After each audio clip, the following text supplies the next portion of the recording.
Alright, so this is basically part 2. So if you haven't looked at part 1 for your own edification, make sure you look at part 1. The title of part 1 is Twin Flames Compatibility Hidden Feelings.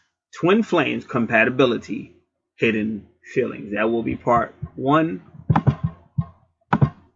In part 1, we went over house 1, 12, and 11. And I also want to say, again, Capricorn in the 11th house, because they don't know her chart, they were just saying it could mean, a business-minded person. They use the 11th house friends association groups for business. And that could be true, but I also see it just to mean, first off, it's karmic. But second off, as Capricorn is ruled by Saturn, it's definitely karmic. Saturn is karma. And also, it means she just takes it seriously. But again, what everybody's advising her about is do not repress your feelings. Do not use making other people happy to somehow atone for how you feel. You have to have your own life. It's all right to say no. Even though the 12th house means you do have to serve others, it doesn't mean they get to control you or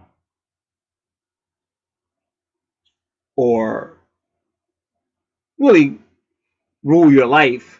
Case in point, just yesterday while I was doing another video, and you'll hear me talking about this guy. It's a guy, it took me 3 years to finally solidify working with this guy. Because for whatever reason, it just wasn't there. Just wasn't there. And we got close yesterday, and then communications went off. And I don't know if he misunderstood or maybe he was doing something else, but just the chemistry with me and this guy does not work. It just doesn't work. And it took a while. I actually said, okay, that's it in the video. You hear me saying, okay, that's it. And then he contacted me later on that day. So we finally set up a day and a date. And hopefully that'll go through without the foolishness. But the point being made is things take time sometimes.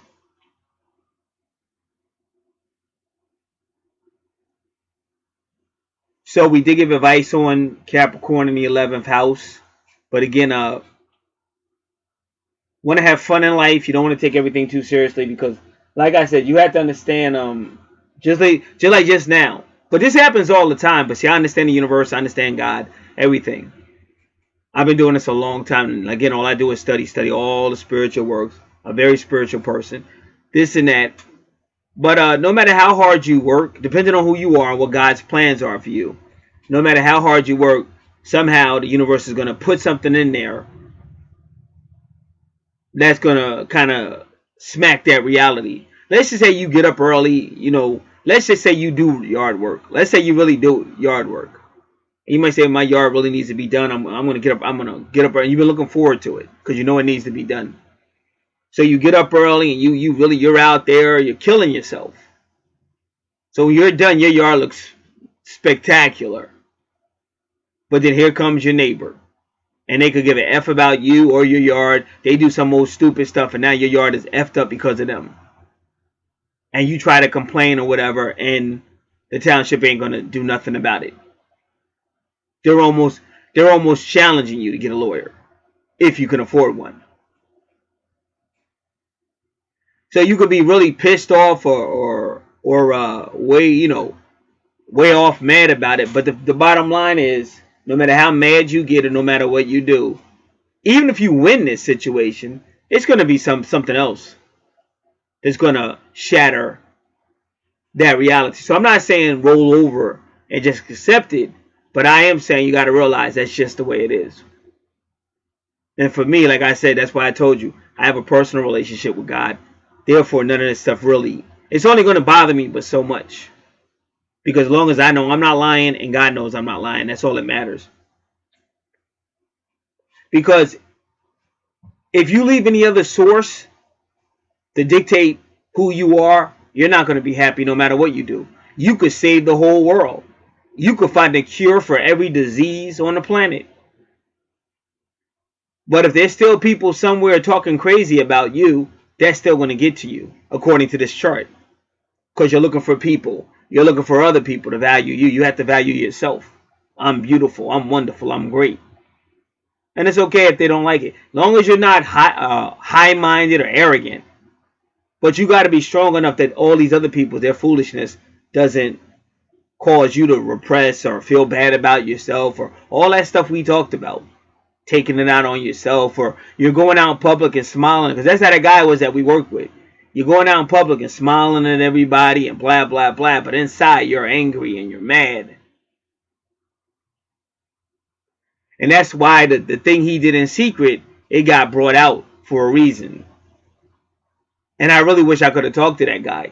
Because I probably know his family almost as good as he did. But this was brought to my desk. Because I've been in spiritual activity for years. And that's why God wanted me to know this guy's whole life. Why he was the way he was. I remember asking that guy, do you like music? He said, no, I don't like music. I said, wow. I said, you're the first person I ever met that didn't like music. Little did I know God was going to show me why. He had one YouTube channel. He has one video on YouTube. Because he always uses his same name wherever he goes. And that name is probably one of the most...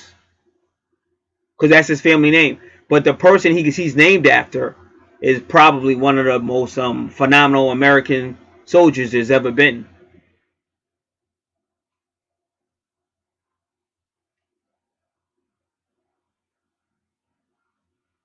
So on that channel is a song he chose, which is about a guy that fell in love with a female and she broke his heart. So on that channel, that's telling you why he doesn't like music. Of course, it's deeper because it goes back to the family, to what happened to his honorable soldiers that got betrayed by their own, and what happened to them by the enemy. So he's carrying that every day. So that's why he's got this silent rage. And that's why I wanted to really tell him, but sometimes people just you don't know how people are going to respond. But I'm the guy that always gets in trouble for doing the right thing. Always. And the one thing you hate to do is to be called a liar, especially the person that's calling you a liar is the real liar. But that's life on the planet.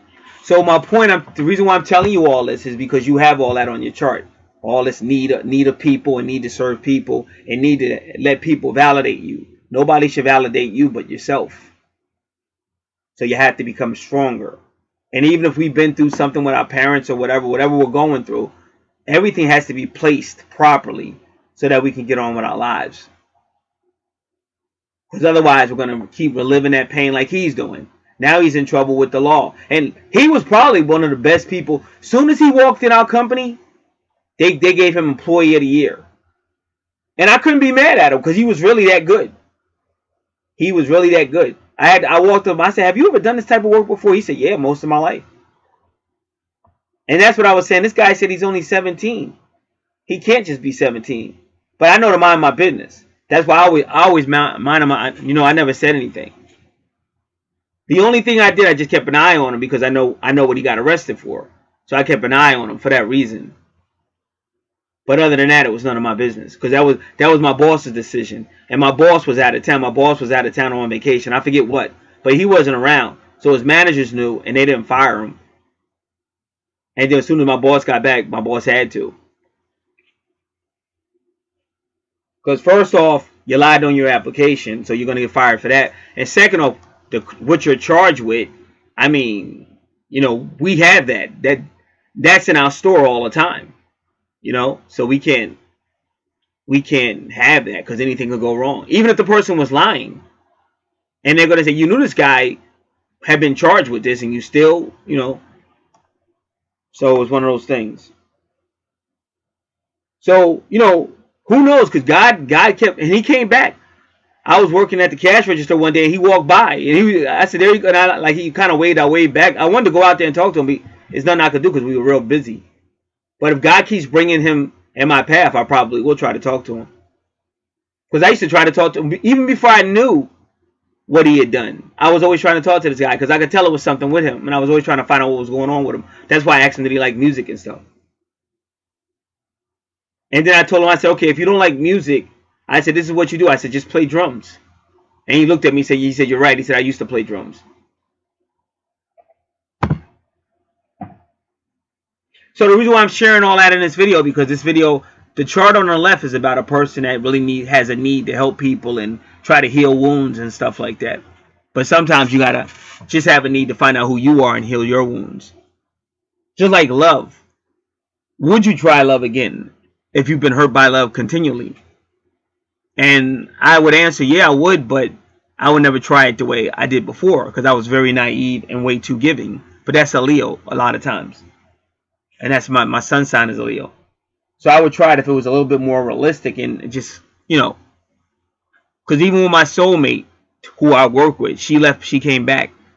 There's possibilities there as well, but you don't want to rush anything, things like that. But the answer would be yeah, but it would have to be, something that has to be just some things That's all I can tell y'all. Some things and then other times you don't. There's always a person you'll meet that you just know.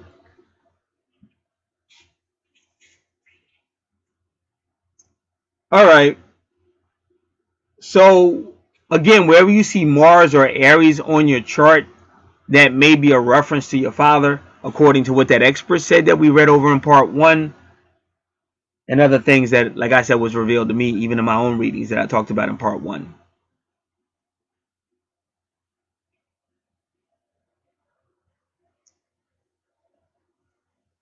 So you got to remember your life is very karmic, and also you're bound. Wherever you see Capricorn, because that is the devil card. Wherever you see the number 15, that is the devil card. That's bondage. So you have to find ways to get out of that bondage. And I already talked about that in part 1. Now you go to your second house as Aries. I know you see the number 1, but you don't go by that. You go by where your AC is, your ascendant, and your EP. If you see your ascendant and your EP together, that is your first house. And also, that's your rising sign is your AC, your ascendant, which is Pisces. Your life purpose, why you're here, we talked about all that. That's in house number 12. The Aquarius and the 12. And we talked about all that. That's why it took so long. I think it took close to 2 hours to do basically those 2 houses. Now, again, so everybody understands, I always take a longer time on the chart to the left. I explain everything. But when we get to the chart to the right, if I've already explained what the sign means and all that, I wouldn't explain it again. I'll, of course, explain the houses because the houses will be new. But not the planets and the asteroids and stuff like that. And, of course, whatever numerology stands out. I do numerology that stands out for the most part. All right. So now in your second house, which is your money house, you have Aries there. And also, because Chiron is there, that's asteroid Chiron, that K, it's kind of implying that you do, if you make money, that's kind of healing for you. So maybe that'll tie in more with what they said about Capricorn. Like I said, I honestly feel like you've lived lifetimes and there's layers of you. And I've met females sometimes that have like 8 different personalities and stuff. And sometimes they're mixed. Some of these females are mixed. And that's another reason why they just have different personalities. And even talking to them on the phone, it's almost like sometimes you're talking to a different person. I've seen that a lot in life. Because a lot of stuff, I didn't really become highly metaphysical to maybe after my twin flame experience, or around 214 or whatever. But I was always spiritual and I was always studying secrets and mysteries. Like I knew about astrology and stuff, but I didn't really become really deeply metaphysical until after my twin flame. Because if it wasn't for her, I wouldn't have got pushed into this. Because I got pushed into it trying to understand her. So you have a 13 degrees, which is the death card. So financially, you might have ups and downs. Because the death card is about like dying or rebuilding. So that's your second house is ruled by Taurus. Your 11th house is ruled by Aquarius. 12th ruled by Pisces. First house ruled by Aries.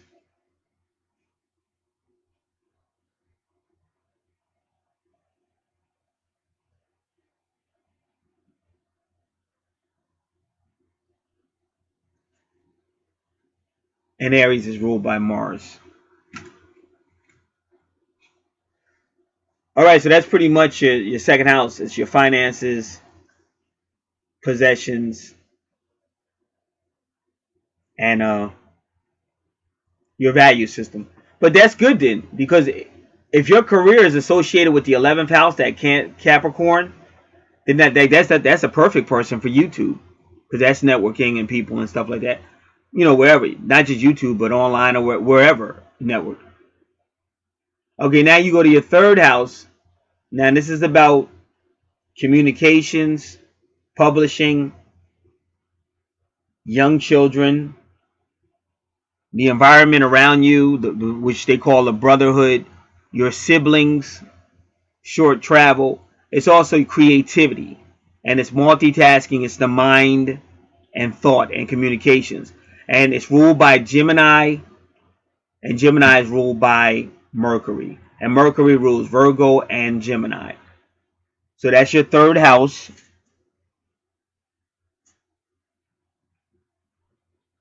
And Pallas, that asteroid, Pallas helps you with focus. Pallas helps you with seeing patterns. And for soulmates or whatever, Pallas would be the more mature soulmate.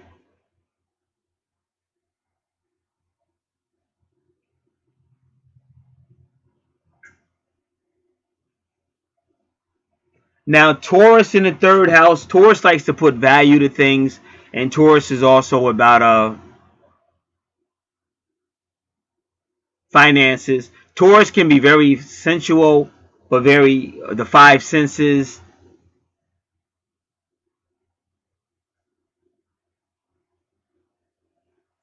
So this all comes out in communication. But again, you have to be very careful of gossip when you have Taurus in the third house, and also Taurus in the third house. Sometimes they kind of make up their own reality, and you have to be careful of that, because they'll be looking at the world from how they see things. But we already said that when we talked about your Neptune, which we're going back over that. We haven't gotten there yet. And if you notice, it's the same line almost. So you have to watch that you're speaking your own reality. Because like I said, the guy I work with, he was like that. He would make stuff up. Like I said, he lied about his age, and he would make stuff up. And he was real good with it. Like, he was real good with people. He would, unbelievably good. Like, if he was trying to sell you furniture, he'd sit there, like he'd sit at the furniture talking to you and stuff. He was real, like he was really, really good. And that's why I feel so sad, because really, he could have had his own store. And it's just because of all this other stuff. And that's why I try to tell anybody. But I know a lot of times I'm talking like, a lot of people just are not really getting it. And it's unwise to wait till you're in that situation, because you could have did something about it. And now you're getting terminated, or now you don't have a job, and don't know where you can work, because now you're charged with this crime. And take this seriously, because I told you about Vesta in the 12th house. Because a mistake a lot of people make, they say, "Oh, I'm a great guy. I'm a good person." So like, you see a lot of adults, and I know it's cold. Believe me, I know this can be a lonely world. I know it could be a cold, cruel world. You don't understand it, but you gotta understand there's still laws, and you gotta be careful of the whole soulmate stuff, because sometimes your soulmate is significantly younger than you are. But you gotta be careful, because the universe is still going to bring you two together. The universe is still going to do the same thing with you two that it does with two people of legal age. So you might keep seeing this person, and you both can feel it, and you got all the supernatural stuff going on, and so you go for it anyway, but then you get arrested. Because you see that a lot in the news. And you say, well, wow, why did that young whatever want to be with that old person anyway? For the reasons I just told you. But it's still illegal.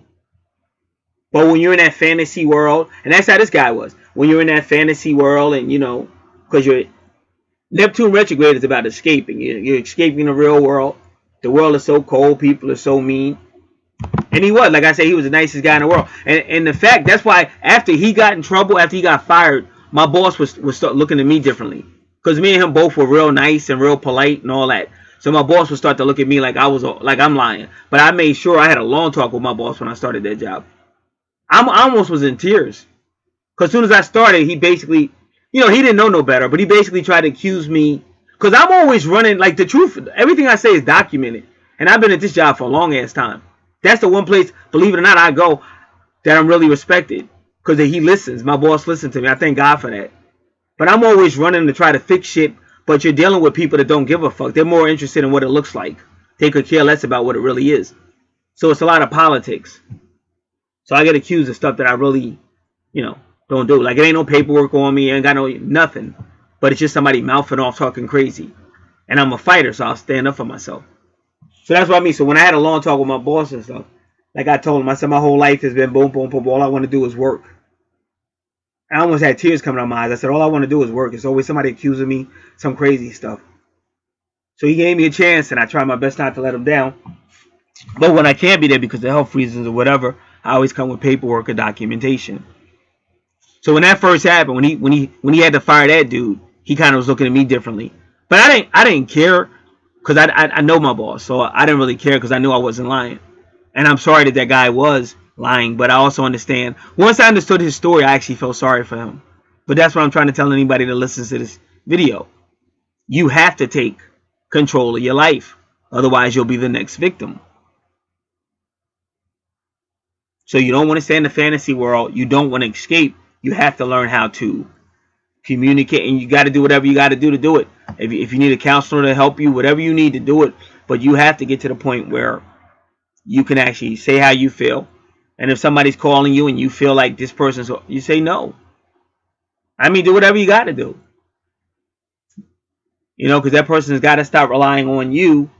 That's a grown adult. Just like you're struggling, they got to learn how to struggle. If you know, really, just being honest, if you know you're a grown adult, say you got 3 kids. Okay, you're a grown adult with 3 kids. You're going to need some type of transportation. And that's why I keep telling people about prayer and stuff. I'm not joking. That's why I'm here. That's why I said a guy sitting in my car talking about he's God. I'm God. Peace, God. You're God, but you ain't got no car. And your whole life is going down the tubes. If you really was praying to the real God, maybe the real God would have stepped in and helped you out. So this is not a joke, especially once you become an adult, and especially when you don't have a sugar daddy or a sugar mama or your mom or your dad or somebody helping you out. This is real life. Nowhere to escape, nowhere to hide. So you have to do whatever's necessary to get it. Because like I said, even this guy, if he had not lied, and you got to wonder, why did he lie on his application in the first place? If he had not lied on his application, even though he was charged, they may have still let him work there because he was just charged with it. He wasn't proven guilty yet. So they may have let him work there. But once they found out he lied, because like when I met him, like he introduced himself to me because he was a real nice guy. But he basically told me, he was a kid like 17, and he grew up in a neighborhood with this other kid, and all this, and he gave me a whole story about the kid and everything. But come to find out, he's like 12 years older than that kid. Even though they're both big white dudes, but he's like 12 years older than that kid. So that's why when I found out about it, I was like, wow, how is he still going to work there? How is that going to work? You lied on your application, and plus you're charged with a very serious crime. And the reason why I keep going over it, because you see here with Neptune retrograde, that's the escapist and everything we said. And that, if you see where is it going, it's going right to the 3rd house. That line is almost going right to the 3rd house. It's missing the 3rd house only by a little bit, but then karma's right there, Saturn. And that's in the 4th house. And whenever you have Saturn in your 4th house, they pretty much say that's like the father. And we've already determined that there's some father issues here. So you have to be very careful. Because like I said, even this could be a teacher. I already said that because of the Sagittarius and the Taurus in the 3rd house. Doesn't mean they're a teacher, but it could be. And that's why I'm saying you have to be very careful. Because that's what happens when you find out these teachers got in trouble because they were sleeping with this kid or whatever. All of that stuff. One of those teachers was a female, and Here's the deal. She was sleeping with a 13-year-old student. And when I read that, but this is what's gonna shock you. Like his family knew. Like his family, the 13-year-old knew. And they didn't care. They let it go down. But the reason why stuff like that happens again, like I said, this is all soulmate stuff. Believe it or not, a lot of times your soulmate is just younger than you. Sometimes by a few years, sometimes by like you might be like in your 50s and 60s. Your soulmate might only be like 19 or 20. But they still know it because they got the same feeling. They have the same dreams. The same thing any other twin flame or soulmate goes through. So you got to realize, okay, there's still laws. Even though you want to be happy or whatever, it's still laws. So whatever you do, you want to make sure you don't do it in such a way that you violate those laws. Because then that's why I told you about your 12th house.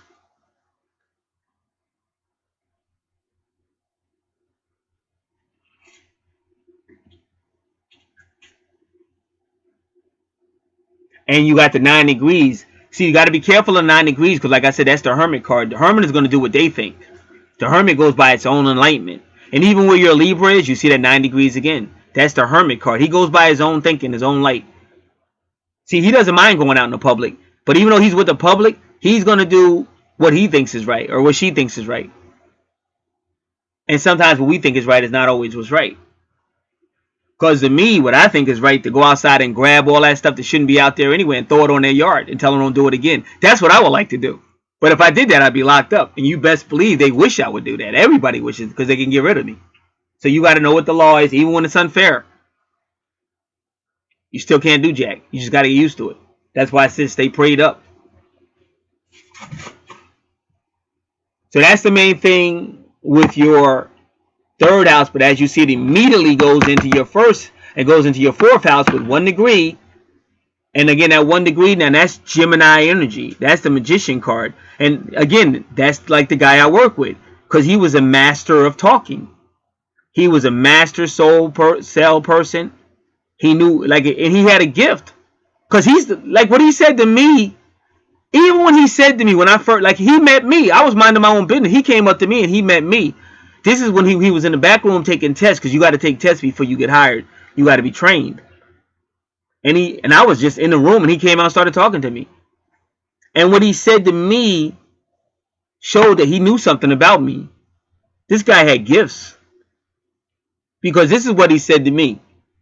He said, oh yeah, the guy that works here. No, because I knew that he was just real big. So I figured he knew the other guy because I got skilled too. So he was back. I said, yeah, hi. I said, hey, are you so-and-so's friend? He said, yeah. He said, how'd you know that? I forgot what I said. I forgot how I answered that. I was like, yeah, I just figured you knew him. And then he said, so what he said to me was this. He was talking to me. He said, yeah, well, so-and-so was a big bully when we were growing up. He said he was a big bully. He said, but I'm not mad at him because, that's how life is. These guys bully you, but then you learn how to fight. You learn how to stand up for yourself. Now, that's how I grew up. So to me, that was like somebody reading scripture to me. That's how I grew up. But that's what he said. So somehow he was able to discern something about me inside. Because for him to say that was crazy. And he's not a young kid. He's a grown-ass man. He's almost 30 years old. But for some reason, he felt the need to lie, and he lied about a few things. Even like on a police report, they had his name kind of mixed up. That's why I started researching his name, because I'm like, well, what is this guy? And it's like I said, I know when God wants me to like research, this is what I do, because they'll keep putting stuff in my face. So the magician, again, he's real good. He'll make you believe stuff that's not true. That's a magician card, number 1. And it's going right up to your little fantasy, Neptune at 0 degrees. And when 0 degrees, that's the Fool card, because it'll come out of nowhere. And it's also going to be karmic. So that's why you have to just be very careful in these areas, because no matter how deep you are in a escape world, a world that's not really real, that's Neptune the deceiver retrograde.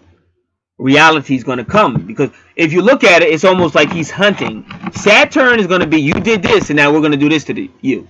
You did this and now we're going to do this to you. So it's almost like Saturn is hunting Neptune, the deceiver. And also, even in that area with Sagittarius in the ninth house, that's higher law as well. That's higher law. Like I don't know, what if this is, if it's considered a federal or a state law when it involves any younger people. And the reason why I'm saying that, because you got this going on in your third house, and then you got Gemini right there, and then you got Venus. And if you notice, Venus is also at 21 degrees. So you just have to be careful. And your Saturn is 1 degree, but then it's still 21 minutes. 1 degree, 21 minutes. So you keep seeing that 21. It's karmic. It's like whatever goes out is going to come back. So this is a person that if they do a crime, they will get caught. And remember, Saturn always represents the authority.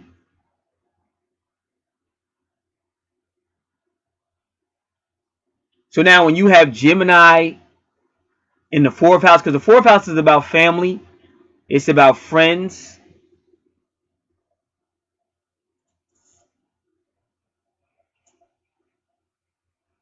It's teenage to adult education, family and ancestors, real estate and property, your heart, your health. Whoever raised you in a mother position when you were young, she'll be in your subconscious mind your entire life. That's Imam Coeli. And Imam Coeli is always opposite of Medium Coeli. Medium Coeli deals more with your career and your reputation, but also your purpose while you're here. MC Medium Coeli also deals with your true north node, that little horseshoe. Looks like a little horseshoe. And also your true north node is not aura. See, every true north node should have an aura next to it. Like, let's find his. Let's go to the chart on the right. See, if you notice, his true north node, that little horseshoe looking, has the aura. Yours doesn't. So that also means dysfunction. That means like a life that could have problems, or dysfunction family or stuff like that. So you have to be careful. And like I said, I know where everybody's coming from, because a lot of us, some of us, we've been abused. We've been through some horrible stuff. We might not really be bad people, and maybe we don't deserve this. And then so when that opportunity to have like some love or something, and we heard all this in part one, because this person needs to feel needed and need to feel appreciated, but you just can't take it if you got to know the laws, unless you're ready to go, do the crime, do the time. That's just the way it is.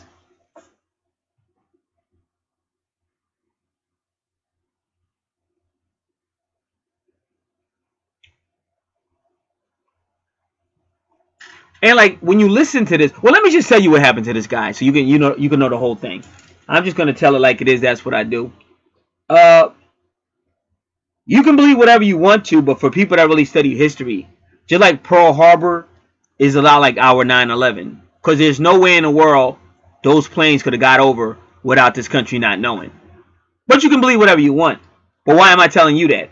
Because his family, well, let me just tell you, some of you, I believe, if you're listening, I can make you a believer. You got to study. So that was the first time the Navy got attacked in Hawaii. But they got attacked again in the Philippines. They got betrayed again in the Philippines. A lot of you guys don't know history. And I wouldn't know this either if I hadn't studied. But that was his family. And he comes from a family of admirals. Like, his family were some of the most honorable Navy men there were. And they all got betrayed. Now, the favorite of the family, the one that was the sheepest one, the nicest one, looks exactly like him. That's the one that got captured by the Japanese. And from then on, it was hell. I won't even tell you. From then on, it was hell. And he eventually died. Like, if there was any family member that they would have wanted not to get captured and tortured, it would have been that one. And that's the one they named him after. So he's carrying all that hell.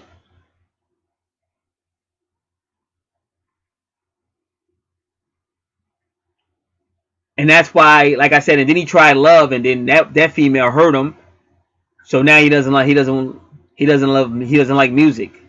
Because as soon as he said that, I said, man, you're the first person I ever met that said they didn't like music. Because me and him were always having little side conversations and stuff. This is before I knew what he did. And the only way I found out by what he did, I was minding my own business. I'm checking my emails. And the news comes up. I get news email, local news. And I said, wow, that looks like so-and-so. That looks familiar.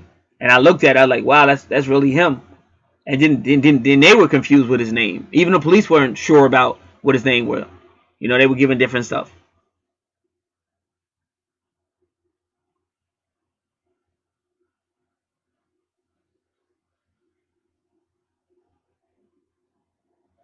So I would say don't escape anywhere. Try not to have secrets, especially if your secrets could actually hurt you. Because you got karma. You won't get away with it. All around your chart is karma. And again, a lot of this stuff. Now, the reason why I told you the whole story with this gentleman was because now I want to go back to the guy I told you about in part one. And where, for some reason, emotionally disturbed people seem to follow this guy. But a lot of this is past lives. This is why I said you guys should really take your natal chart seriously. And remember, part one is called Twin Flames, Compatibility, Hidden Feelings. You should take your natal chart seriously so that you can find out what's going on. Because like I said, run into a psychic or a card reader, as powerful and gifted that they may be, that's still like going to a bar and just to get like a shot or get a couple of drinks. You know, you're not dealing with the whole situation. Or it's like a fuse blows in your house. So whenever a fuse blows in your house, you should replace that fuse. But maybe this guy is a smart guy. He goes, oh, I'm just gonna wrap some aluminum foil around it. Okay, but if you wrap aluminum foil around it, if it blows this time, it's not gonna blow or break, because that's what they call a circuit breaker, because the fuse blows and breaks and prevents a fire. But if you wrap aluminum foil, a makeshift ready, because that's what an escapist does. That's a makeshift ready. They don't want to deal with it. So then you wrap aluminum foil around this fuse, and now it's not going to break. So now you're going to have an all-out fire. Burn down your house and everything. And that's why I'm saying, when you feel a certain way, it may seem like it works for you, but you have to be careful. Because if that way is against any laws, you'll ruin everything. And like I said, that guy was that good. He could have ran his own store. Because that's why I say he was that good. You can't even say that. You can't say, hey, listen, I've been here for a whole year. How's this guy just going to walk in here and already he's got employee of the year and they got him in the back. They never let me in the back room. Right? And you be throwing a fit, but he was really that good. Like I'll tell you, he was amazing. So you don't want to destroy the good that you have because you're not dealing with your pain correctly, or you're not dealing with your internal stuff correctly. So again, when you have Gemini in the 4th house, that's definitely going to be dealing with small children. It may have something to do with short distance travel, because Gemini is short distance. It may even have to do with creativity or communication in the 4th house. Now that Venus could have something to do with your mother, but it could also have to do with love.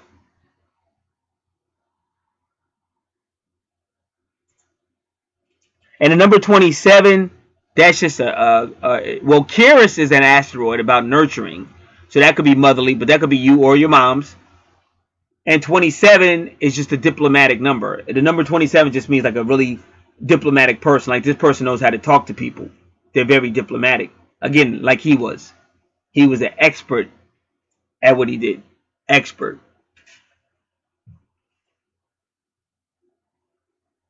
But then you got that 16, and even though it's not a degree, it's a minute. But 16 is going back to that Tower card. But again, you still see, I told you that's still at Mars energy. And I told you anything on your chart with Mars or energy or Aries energy could be your father's energy as well. Because let me finish, because I keep forgetting to say this. So again, I'm trying to tell y'all, the gentleman I was talking about in part one, he had some type of karmic assignment that led him to emotionally disturbed females. And it eventually caused him to be emotionally disturbed. And if you don't know what I'm talking about, just listen to part one. Now, in this gentleman, he's got karma that has to do with a whole lot of suffering and aloofness and stuff like that. But I'm still telling everybody, you can get a grip on your natal chart. Just like if you had some type of health problem, but you really started working on yourself, you got qualified people to help you, and you're following the advice and you're working on yourself, you could get healing. You don't have to sit there and go, oh, woe is me. Why did this have to happen to me? My life is fucked. And just like that other female, all she wanted to talk about was all the bad shit going on in her life. But as soon as I started to give her some positive shit, she stopped talking, stopped communicating.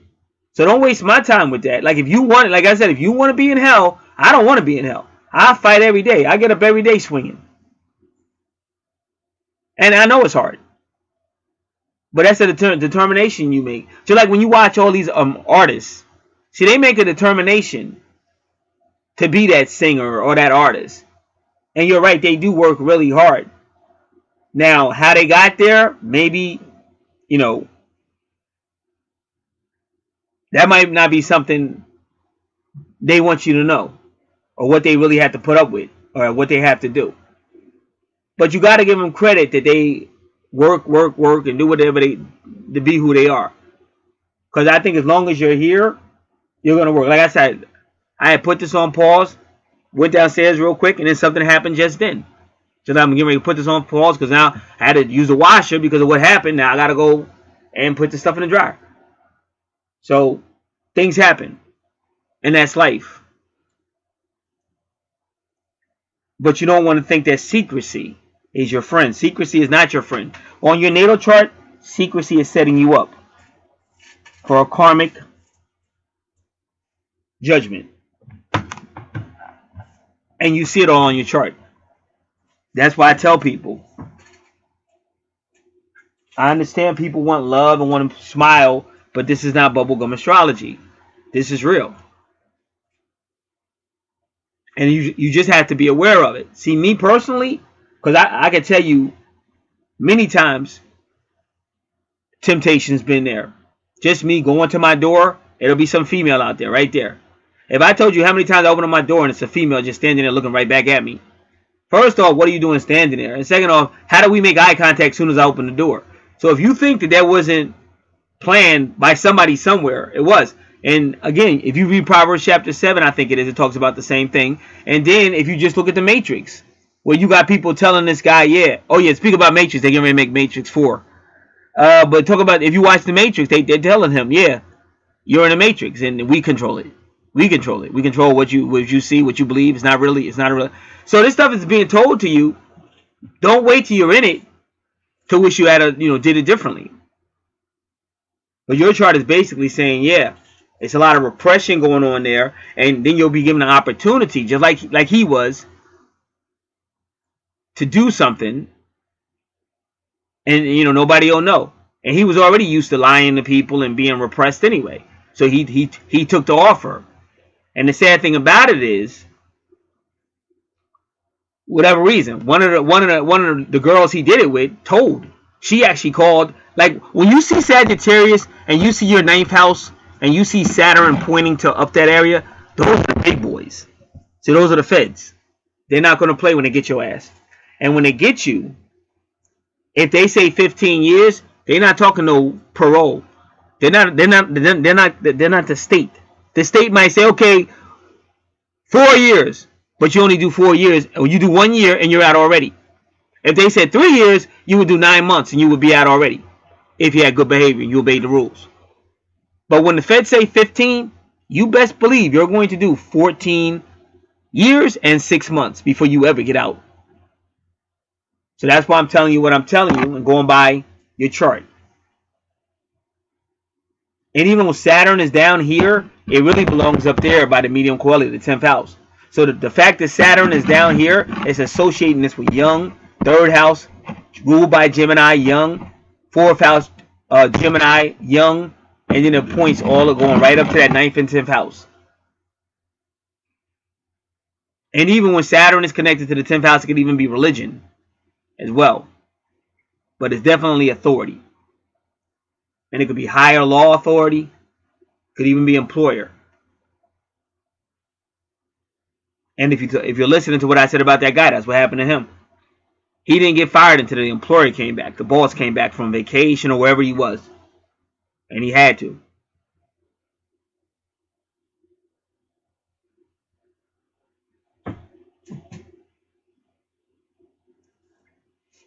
Because he was looking at me funny that day. But see, I don't care. See, my boss respects me a lot because, like, I told her like it was.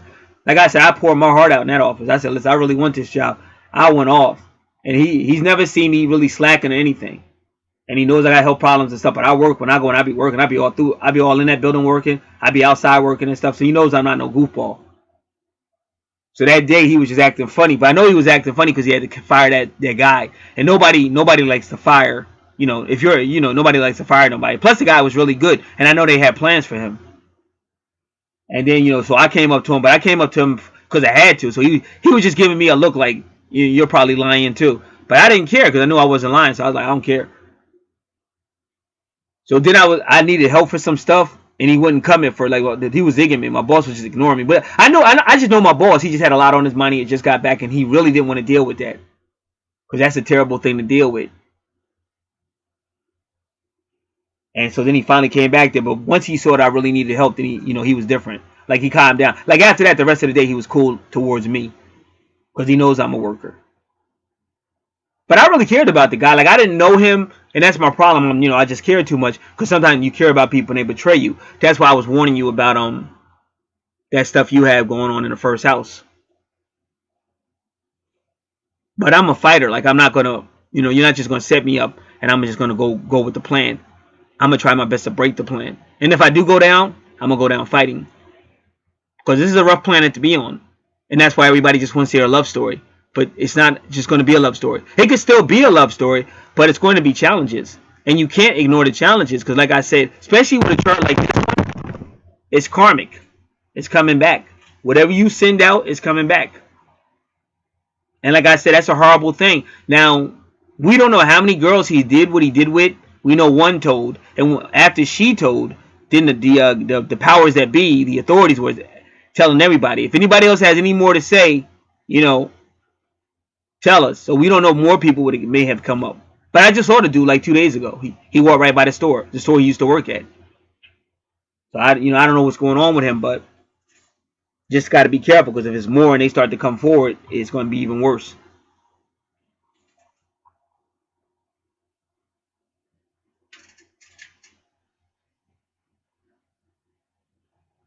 And remember, when you see like 16, that Scorpio energy, but it's no, I'm sorry, 16 is the Tower card. That's Mars energy. And you have to be careful because like that could be the Death card, meaning you got to go down, but you may come back up.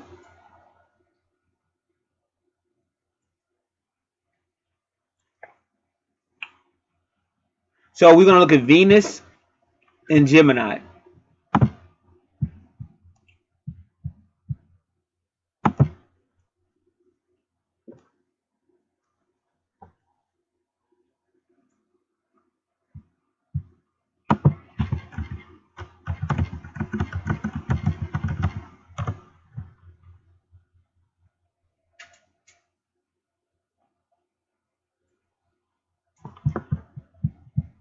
All right, this is called liveabout.com. This one may do a good job. I'm not sure, though. We'll see.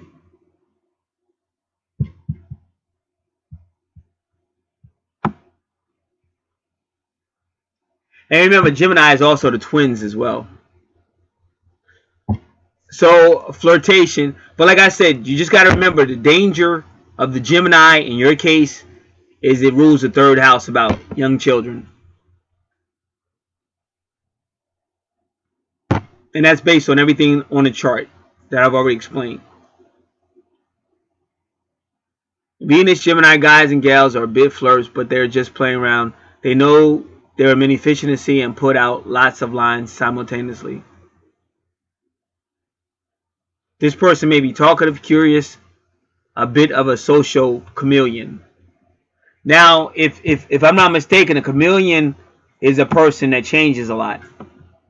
So that's why she's using that word chameleon. This is Molly Hall. So if you were listening to what I just said, she's basically saying this person will be quite flirty, but they kind of like bounce around with it, like not to be taken seriously, because that's what a chameleon does. It keeps changing its skin. And just give me a moment. I just gotta find this dictionary.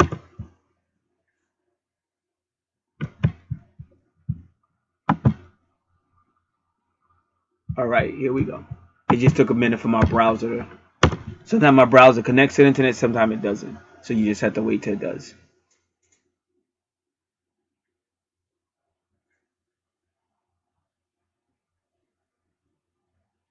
So that's what I mean, changeable or inconsistent.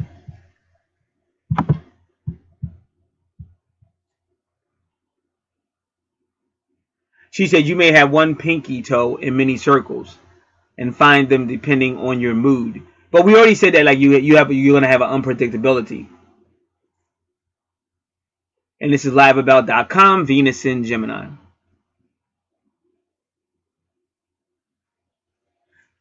He says you keep a light hold on people and don't like anything too formalized or planned out. Now, I kind of don't believe that. I mean, I think some of you believes that, but some of you doesn't.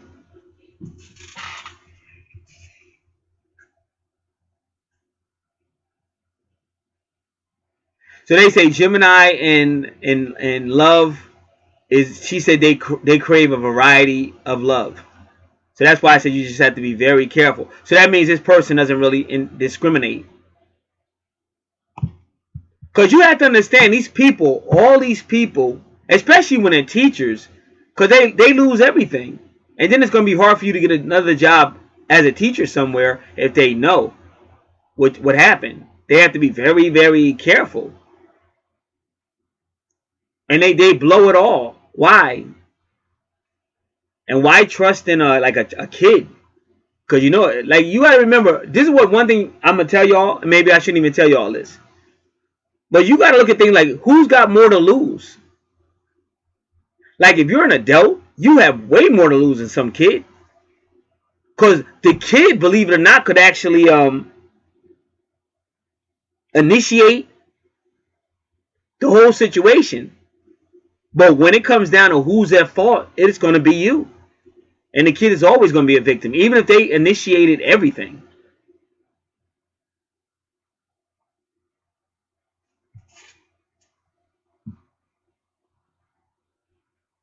So they say this person can be charismatic, sociable, flexible, but they may have frenemies or enemies, because we already talked about that in the 12th house. But they may say that you're socially awkward, nervous, insincere, casual about love, and unfaithful. Oh, that's deep. Now, I've dealt with Molly Hall a long time.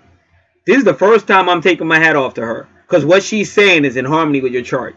Like, really. Because I can see it. I'm not saying it's you, but I can see the possibility in your chart. Because what I'm trying to tell you, for anybody listening, no matter what you do, somebody's going to be there to put you in a bad light. That's what I'm trying to tell you. That's what my neighbors are doing. Like, if it wasn't for them, my township would really don't even know me too much. But now I'm like the bad guy.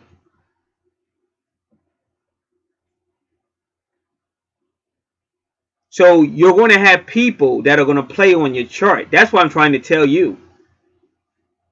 That's why I'm telling you to be careful, especially since you got all this repression going on. Because now all negative energy has to do is send somebody or people into your chart, into that hidden side.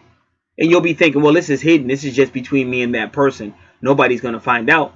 But common sense will tell you people are going to find out because people talk.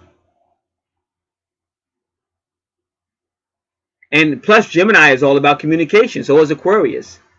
So anything like right now, I'm being listened to. Just on my other channel, I uploaded a video that should have took about three hours at the most to upload. But because of the title on it and because of my topics that I talk about, that video would not load. I went to bed, woke up, it still wasn't loaded. I said, here they go with that BS again. Because they're listening to everything. Everything's being recorded. Just like most people, when you upload a video, depending on who you are, your video goes right up, upload. Mine doesn't. My videos go to another location because all this is being recorded. Everything I'm talking about, I talk about prophecy stuff. I talk about a lot of stuff. And a lot of times, say you do a video 25 minutes. The length of your video is 25 minutes. Okay, well that will load real quick. That particular only 25, it will be uploaded in about 15 minutes. Not mine, usually, because some other people listening and wow, what is he talking about? What is he saying? And everything's being recorded. And don't think it's just me, because even they already told y'all after 9/11, your cell phones and everything's being recorded. That's the reason why they want all these computers and stuff, so they can have all these huge databases to record everything. So to think you're going to have some type of love affair with some underage person or whatever the hell going on, that's not going to happen. Because either they're going to rat you out or some weird ass something's going to find out. In some of the cases, it was going good until mom or dad saw the phone or something. Or mom or dad started to get suspicious.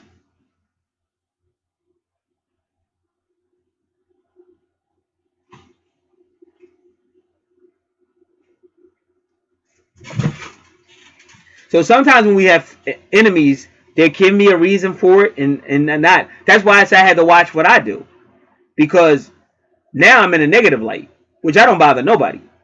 I go out of my way to have peace with people. But now because of my neighbors, now I'm in a negative light, and I'm in a negative light with some powerful people in the township because my neighbor used to be a person in the township. So that's how the universe really works.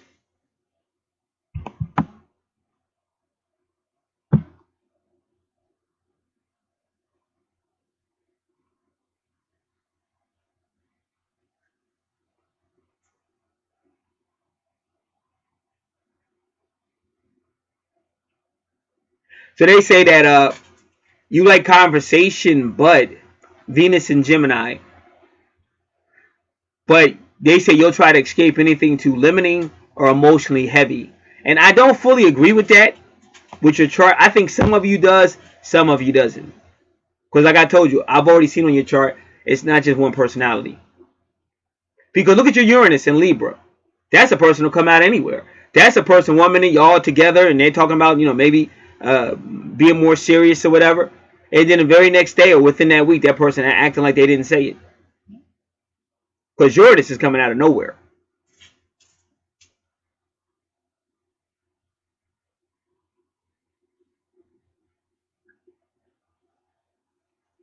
And then they say Venus in Gemini is always like they're more into the flirting aspect. But this is what she's saying. This is Molly Hall. They don't necessarily want it to get too deep, but they're more into the flirting aspect. Now there's a famous movie. I don't know if anybody, this is for you old timers. It was about a woman. She was a teacher, and she had a young boy, and he had puberty. So she had him working at her house for like a summertime job, but she was a teacher. So it was a long movie, because I think they do kind of still make movies like that now, but like I know I wouldn't watch it because I'm too busy. But back then in the 70s, they would just make a long movie. You know what I'm saying? So you got to watch this whole long, drawn-out movie just for the main parts. Because the main part, everybody wanted to see what happened between him and her. That's what everybody wanted to see. But you had to watch this long movie. And then a lot of the scenes are real dark and quiet because this is going on in her house. I mean, if you like that type of art, it was done very well. But if you like hey, come on, let's get to the point, it's drawn out. So anyway, in one part of the movie, because he's going through puberty, and he's kind of thinking about her, and she knows it. But the whole movie, she's just kind of like ignoring him. And then in one scene in the movie, she's actually getting undressed, and he's like looking at her. And the way they did the movie was sweet, because she tried to, she acted like she wasn't aware of that. But come on, you got a young dude in your house. So how you undressing and all that stuff with the door open? There's a young dude in your house, so obviously that was planned. But they never say that it was planned. But this is how guys like me know that she knew what she was doing, because that's when it started between them two. It was after that she began to come on to him and stuff like that. So they only did it one time, and then after that she basically cut him off, and that was the movie. So that's kind of like what she's saying. Molly Hall is saying about Venus and Gemini. But nowadays, these things have turned into relationships now. And when we went to school, not in my school, but in my school this stuff was going on too, but primarily with male teachers and the young girls. But the school across in the other city, or whatever you want to call it, there was a teacher. She was female, but she was sleeping around with a lot of the 16-year-olds. I don't know if she ever got caught or not.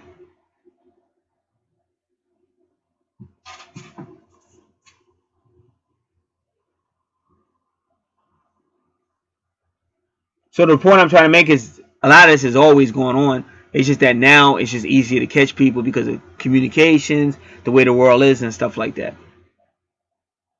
And nowadays, they talk about frenemies. Your frenemies feel you're too this or that. You got people that'll rat you out, or you got all kind of stuff going on.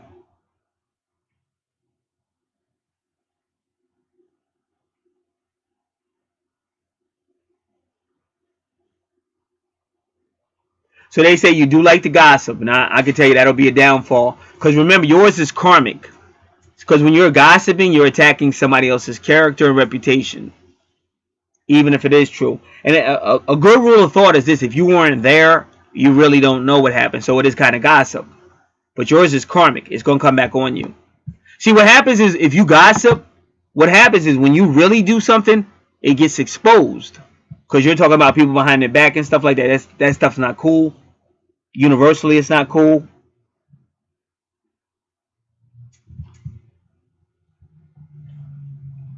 So that when you really do something, it gets exposed.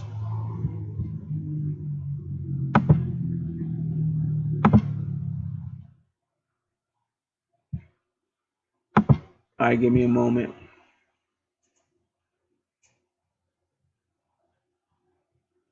She said you're the type that will have up to the minute information on everybody. So you're always gathering tidbits and then sharing them. That ain't cool. That'll definitely going to be negative karma. Definitely going to be negative karma. If that's true, I would strongly advise you to get away from that.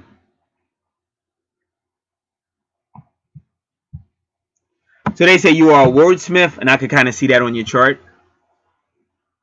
So you'll be good at creative writing or anything with creation, because Gemini rules the third house. That's one of the most creative houses.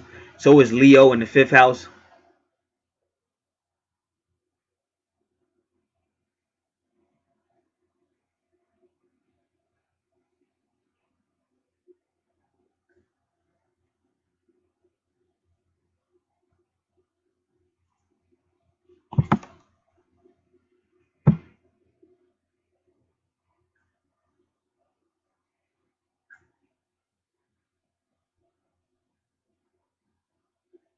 So she said you are bright-eyed, quick to laugh, making you easy to spend lots of time with.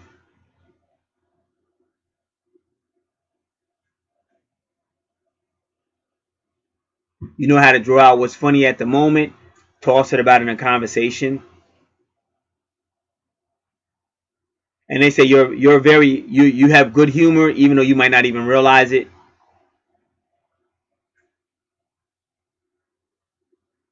You would be a match, she's saying, for other air signs like Libra or Aquarius, because Gemini is an air sign. But she said fire signs too: Aries, Leo, and Sagittarius.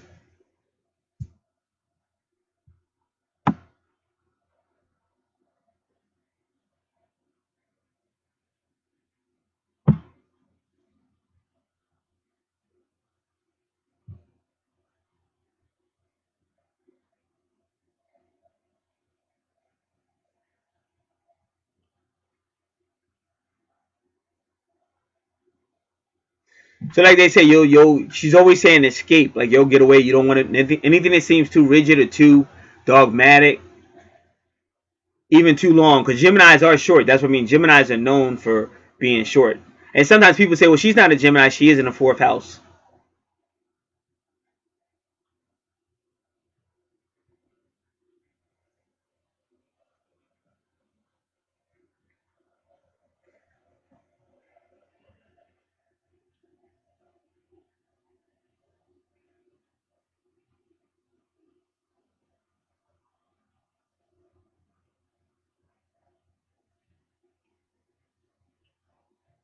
So they say they just said overall a flirt. She doesn't want it to get too deep, to get too heavy. See, it's just weird. Like back in the day, it was a married man. A lot of women wanted a married man back in the day, but they felt like, oh, he'll be with me for a while, then he can go home with his wife because I don't want him. I don't want him like that.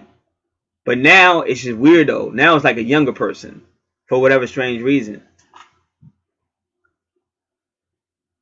But it's just like they should just use common sense. It's nothing that's gonna be a secret. You gotta really realize. I don't care where you're at, what you do, blah blah blah. It's nothing that's gonna be a secret. Because if it's you and another person, even if you kept your mouth shut, that person may not. So it's nothing gonna be a secret. And man, I read the news all the time. That's all you hear about.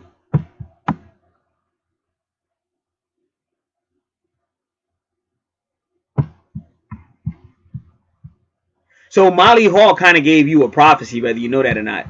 And she used the word frenemies. But we had already learned about enemies in your chart. Because these are the people who will try their best to find some dirt on you, find something out about you, use it against you.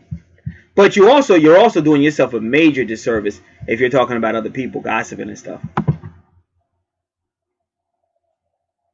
All right. So that's the fourth house. Now, Cancer in the fifth house, and that is your. So yeah, you see my point. See now, listen. Fifth house is fun, childish ways, child things, creativity, having fun. If you're dating, it's not serious. But that's your sun sign in the fifth house. And that's the mother. Now the mother does what? She wants to nurture. See, the fifth house can be the house about romance. So already it's telling you you're going to have a motherly, romantic connection to somebody. So you're going to be attracted to somebody that you can kind of like nurture or mother. And it still has that whole young person theme. Because the fifth house is about like young kids, young ways, having fun, going out, defying authority.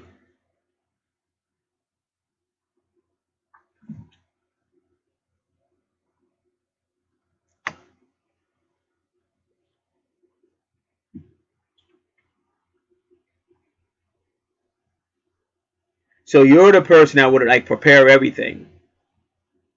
I'm not saying you would go out on a picnic or take people out on a picnic, but that's a perfect example because she's well, don't worry, I got it. I'll take everything. I'll make everything. Don't worry. I'll bring the basket. Don't worry, because that way she gets to be the motherly with the fun and everything.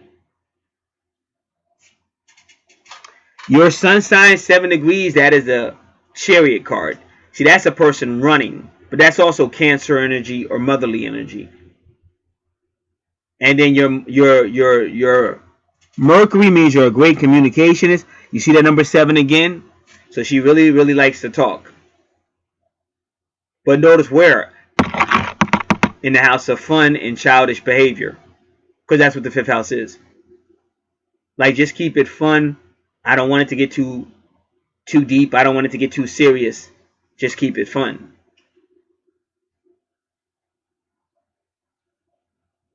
And that's why I said I think a lot of adults go for young for whatever reason.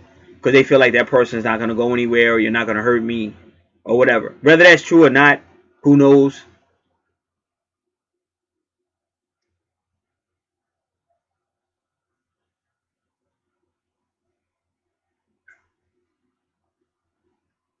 But that's where your communication is. And also your 18 degrees, your Mercury, for some reason is connected to your moon. And I think where's your moon? See, your moon is where your, see my point? Your moon is right in your relationship, Libra. So it has to be, in order for somebody to really impress you, it's just like Molly Hall said. Like I've dealt with Molly Hall so long, and I mean, I'm not saying she's bad, but I've never gave, I don't give Molly kudos too much. But today she got her kudos because she really like if I was a detective, she like cracked the case.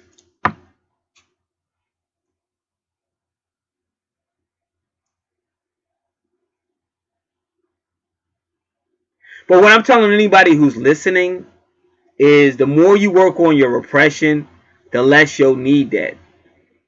Because like I said, we live in a very strange world.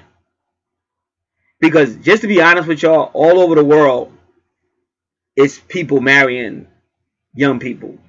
But that's been going on forever. Like, that's nothing that's new. Now, some, like, nowadays, more are fighting against it. Because there's even videos of females, young girls, saying, I don't want to marry this person. I got my whole life ahead and I don't want to marry him. And you see that, like, in foreign countries and stuff. But before, like, that was, like, that always happened. And even some places in America, you could marry, like, somebody that's 16. But you could also go to jail for the same reason, some places in America. So you got to know what the law is in the land around you and stuff like that.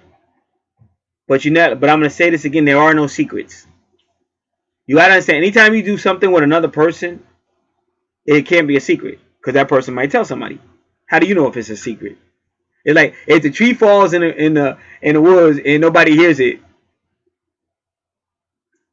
did it really make a sound? So you say tomato, I say tomato.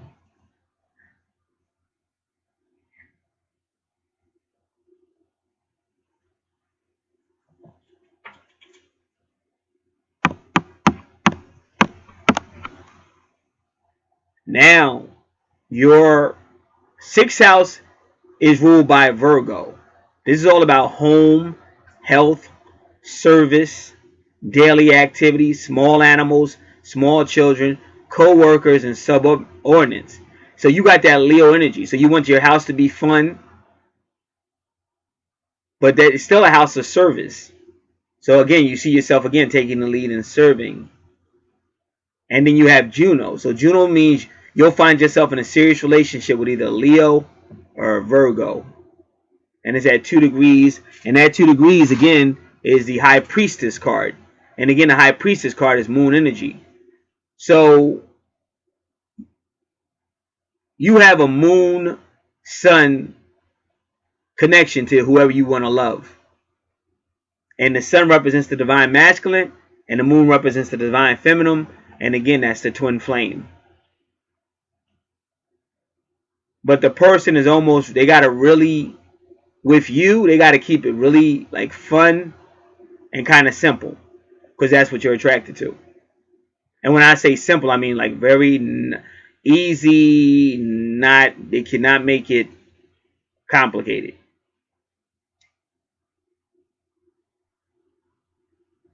And that's probably because in this life or in a previous life, you came up under somebody who was very rigid and somewhat domineering. And you see it right here with Saturn in that house. And it's kind of telling you your fourth house is like a tell-all. Because you got Saturn trying to control everything, but then you got the child, which is represented by Gemini, and then you got the Venus going right to the child, which is represented by love.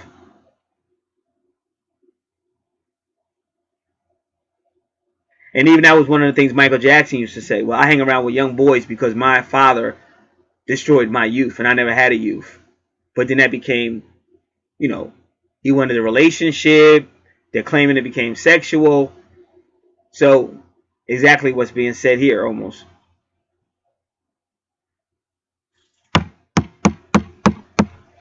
Now, there was one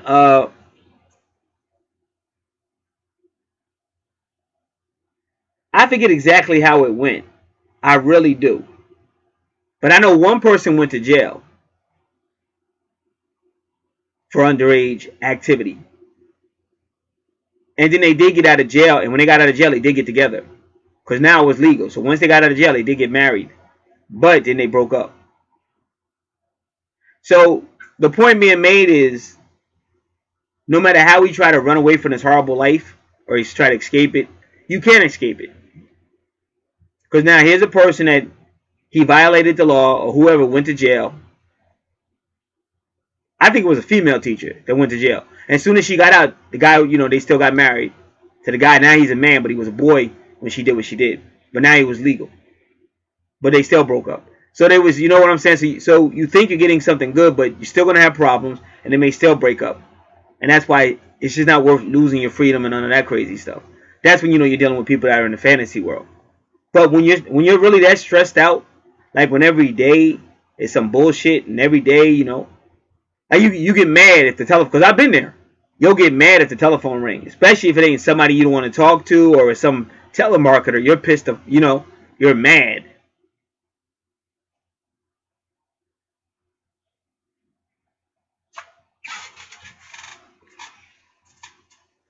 But like I said, that answer is just not really an answer, especially when you got to pay for it, the repercussion. Now look at your that cross. It's called the vertex cross. Now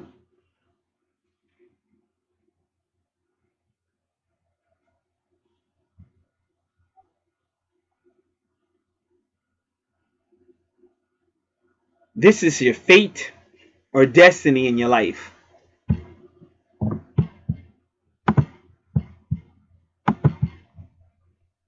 Fate or destiny. It could also be a soulmate, which is anybody in your soul family, but that's somebody usually that you have a close connection with for some reason. Or it could be your twin flame or your twin soul. So that's going to be Libra or Virgo energy. And this is your 7th house of relationship. Now, like I said, that number 27 is usually diplomat, a diplomat. But you got a number 27 on your chart a lot. So for you, it could also mean transformation. And number 7 can also mean Cancer energy, Cancer type energy.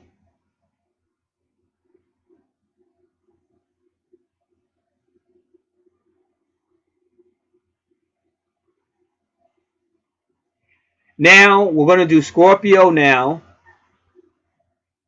because Pluto rules Scorpio and they both rule the 8th house.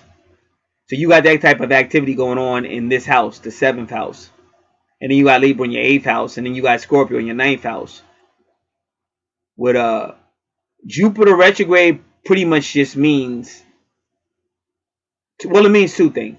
Jupiter retrograde means you like to question belief systems. Or if you don't do it now, you will at some point in your life. And Jupiter retrograde means that in a past life, you got in trouble by trying to tell people to, you know, question things and wake up. So you got in trouble and there were repercussions. So now you're kind of scared too. Now you kind of hold it into yourself.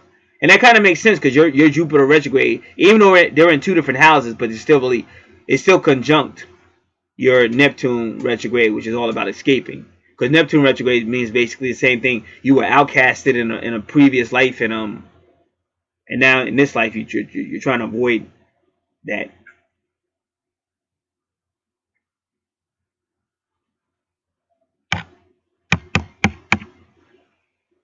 See, like I said, I've been here for over 40 years, and I've learned a lot, and that's why I try to tell you the way. The reason why I am now, because without your natal chart, and plus people don't want to hear it anyway. They don't want to believe. Like you even heard Molly Hall say frenemies. Your frenemies are going to try to get you. And then we heard about secret enemies. Even Edwin said that. Edwin Leonard said enemies in the 12th house. And even in your 7th house has to deal with enemies. One is like secret enemies and one is like open enemies.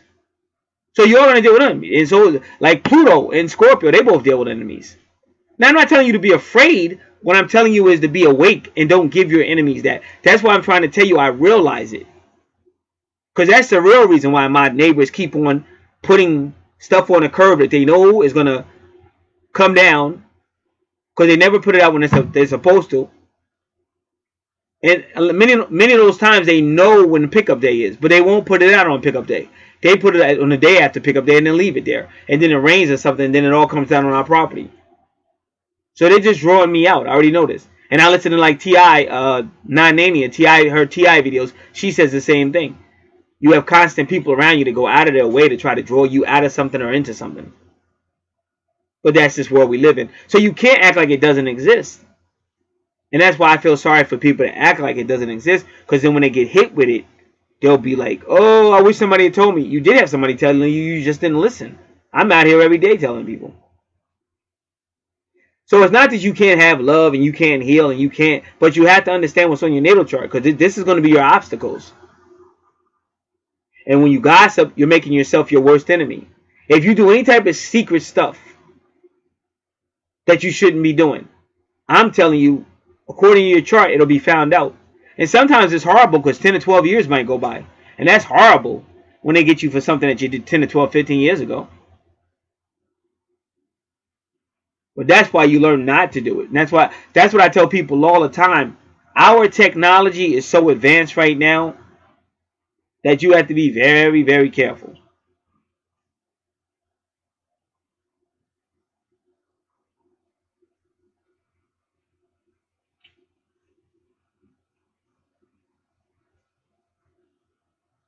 Even Paul Bagley tells you a lot about that. And he's not lying to you because everything he says is true. One time I heard Paul Bagley say, you know what? Let's just say you want to go shopping to buy like some socks or something. He said, then all of a sudden you notice that when you're online, on the right side of your screen, an ad for socks will come up. But who told those people? You understand? So he was trying to show you everything, even when you're talking online or whatever, it's all being recorded and stuff. And I've seen that. I've seen that on numerous occasions. Where I'll be talking about something, all of a sudden an ad will come up with, and I didn't go online. It's not like I typed anything in the computer. So they must have did that by through audio.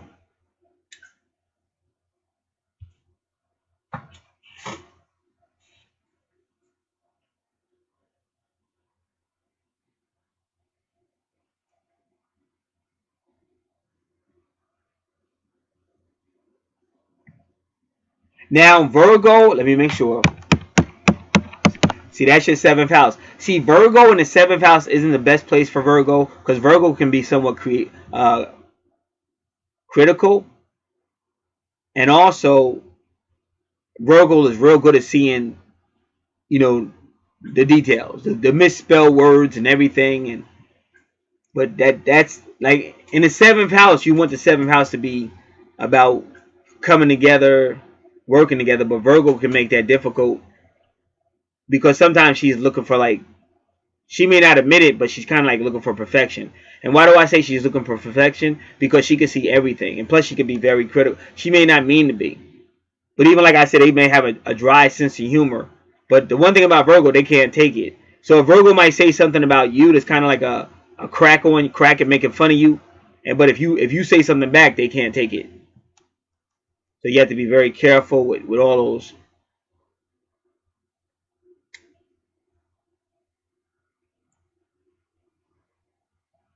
So this is your seventh house of relationships, business partners, business, cemeteries, open enemies, agreements, contracts.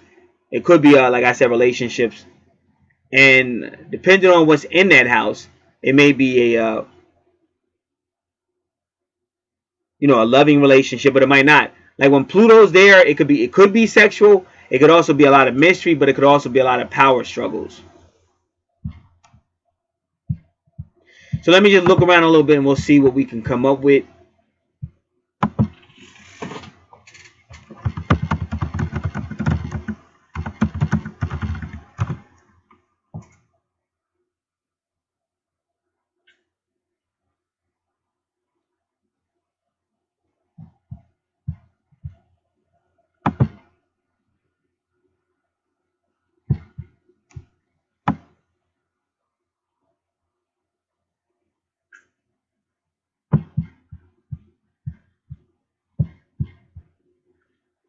So he starts off saying Pluto is like the most intense planet.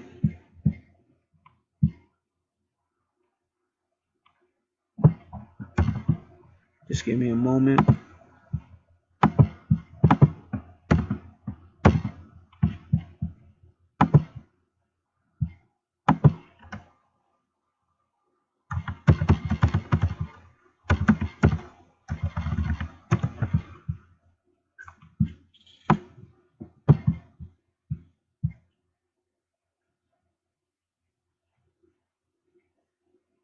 So it's going to make that seventh house very dynamic. There go that word again, and that's the word they use in electricity. Because that word keeps coming up when I think about you. So that's why I said you have to be careful of stuff like that. And she warned you too. The lady from 8 and 12, she warned you too. So you got to be very careful. Electricity, just make sure the plugs and everything in your house are legit. Like, don't have no free wires that are open. Because sometimes a plug will wear out or whatever, and somebody will just cut it and then tape it up. But then the tape comes off, and if those two things touch, that could be a fire or it could blow a fuse. You gotta be careful stuff like that. Gotta make sure your sockets in your house are up to date and not bad connections, because that could be a fire or anything with shocking and stuff. And just watch drinking stuff around your computer and stuff, because it could spill over and then just mess your computer up. And that's not anything electric, your car, anything.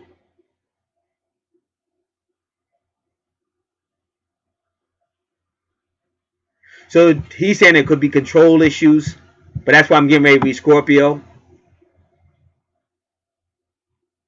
And again, these control issues, like I said, they'll go back to if there's any daddy issues or family issues where you felt out of control, so you're not going to let that happen again. So then you try to control. And that's another reason why people like to try to stay free-spirited, because they don't want to be tied down, because they figure about, if I give this man all my attention, he's only going to try to take me over, or he's going to start to objectify me, treat me like an object. So I'm going to keep my individuality. I'm going to stay sexy, because that way he'll know that he don't just got me like that. And in some ways, I can understand the logic behind that to a certain degree, but that can also be detrimental to the relationship. It's one of those things. But like I said, that's why I be trying to tell people, like, people put too much trust. Anything human is going to have, it's not going to be perfect. It's going to fail at some point. That's why I be trying to tell people. Love is beautiful when you keep love in the right context. The moment you give love too much power or authority, you're not going to be happy. It's going to fail you.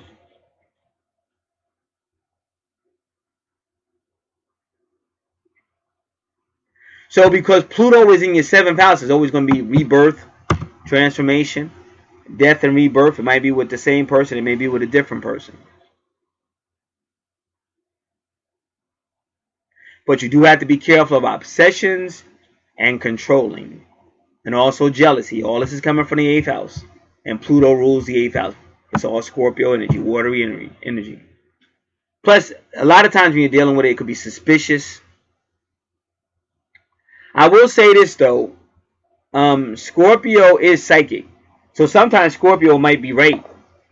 And Scorpio will know things that they shouldn't know.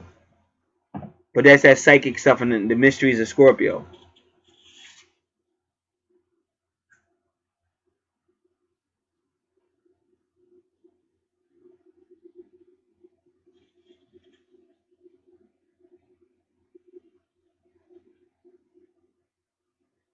So then that's saying your spouse might have a Scorpio or Pluto emphasis in the 1st house of their natal chart. Like, I'd be like, well, how do you know that? Because I hate when people say stuff, but I can't verify it, because I don't want to tell nobody no bullshit. But sometimes I see when that's right. I'm not saying he's right in that case. I don't know.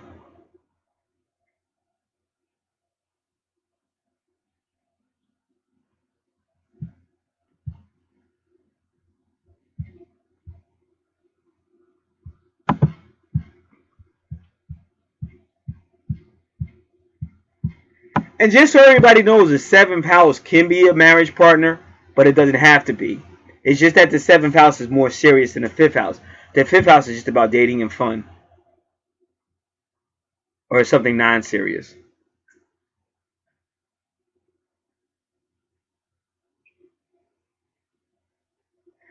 So he's saying that when you do want to get serious in your 7th house, it's going to be a transformation, a drastic transformation that might be for the better or for the worse.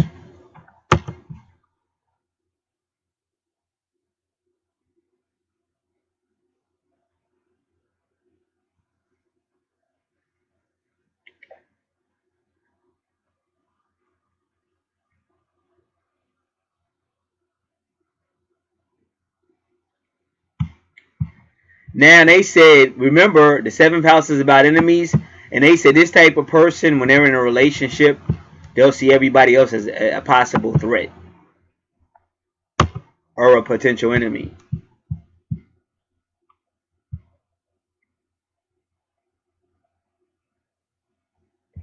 But they say these people also accuse other people of stuff. They'll start to accuse people because they're suspicious and stuff. And sometimes people that are always accusing you of doing shit, they be the ones doing it. So they say in this house could be a lot of fear and insecurity.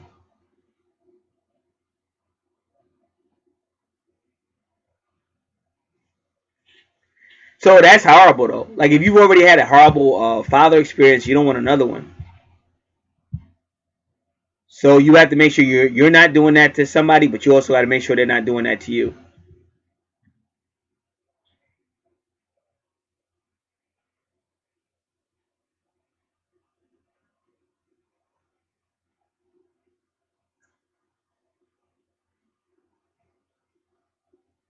So they say this type of person probably will attract somebody that they're going to be in power struggles with and stuff like that.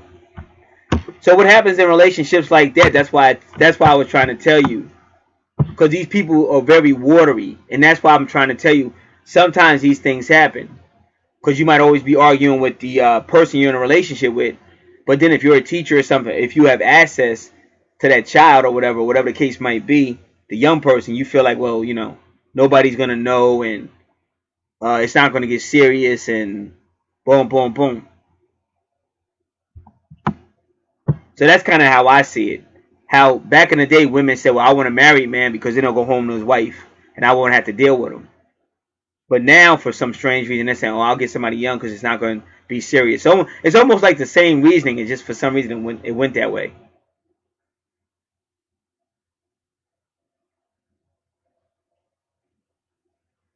So they're saying that this person, your spouse, may have power over you, and I wouldn't allow myself to keep being abused.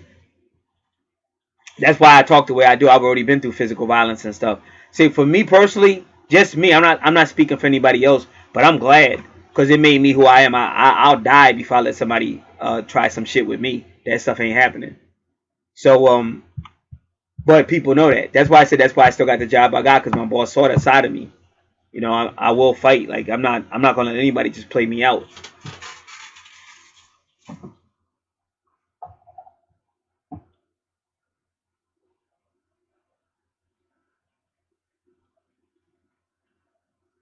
So now that's why I said you're many different people. Now he's saying Pluto in the 7th house is somebody that the relationship better be deep and it better be. And I just said no. We just saw that she's not like that in these other houses.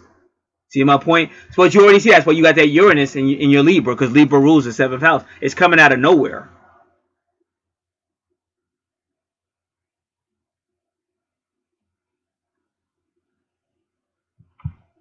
So they say this could definitely be a drama relationship with Pluto in the 7th house. And they said, but the person you end up with in this particular situation, this one, not everybody you date, but the person you end up with in this particular scenario that we're talking about, y'all both gonna be drama queens. He's saying,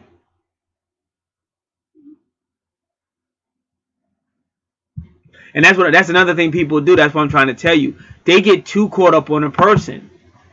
Like, oh, so and so did this, so I'm gonna do this to him, and all, and you forget. Like, first off, there's laws of the land and stuff like that, but you get so caught up in your emotions. Like I said, a lady out here in New Jersey, she burnt the man's entire house down or something because he called her and told her to come over for sex, and when she got there, he wouldn't even open up the door. So that female flipped out and burnt it down, but now she's in jail, and now she's gonna be going to jail for a period of her life. That's when you let your emotions get the best of you. That's why I said you got to know that. You got to know when somebody's drawing you into some crazy stuff. You got to know when to tap out. Like I said, those who fight and run away, let them fight another day. Because some of us say, I'm going to go down with the ship, and that's exactly what they want you to do. Because like even me, if you think these people wouldn't pull up with guns, I mean, one time a person collapsed in here. They got health problems or something, so they collapsed in here. And I got my own health problems. So I called for 911 or whatever. So the first person got here was a cop. So he was asking me some questions. I was trying to answer his questions, but they was looking at me. And I guess the reason why they was looking at me strange, because I had on like a red head rag. And plus, in my neighborhood, it'd be a lot of stuff going on. So they're looking at me. So he's asking me questions. And I hate, like, I'm not going to keep repeating myself. Like, you asked a question, I answered it, and you going to ask the same question again. Like, I don't care. Like, stop asking me the same question. I'm not stupid. So then, the second cop that came was big, like a big dude. And he was trying to be like a bully. And I'm like, man, you ain't coming to my house being disrespectful and shit. So me and him was starting to kind of like, it was kind of like starting to escalate. But God worked it out. Because then the medical people came, and then they was being mean. They was being real disrespectful. Like, they was trying to blame me. And I was trying to tell them, you don't understand this person. They're going to do whatever they want to. You think I ain't told them to do this and they don't listen to it? But they talking to me like it's my fault. And I wasn't backing down. Like, you ain't going to come up in my crib accusing me some shit I didn't do. Are you crazy? So it was really starting to heat up. So the only thing that saved the day was one of their people came in. I guess he had some authority. He was big. He was almost as big as that police officer. But he was real respectful.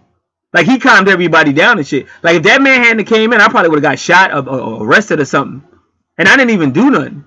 Like, because that person that fell out, they always fall down. Like, that person is a drama queen. Like, that's all they do. Like, on real talk.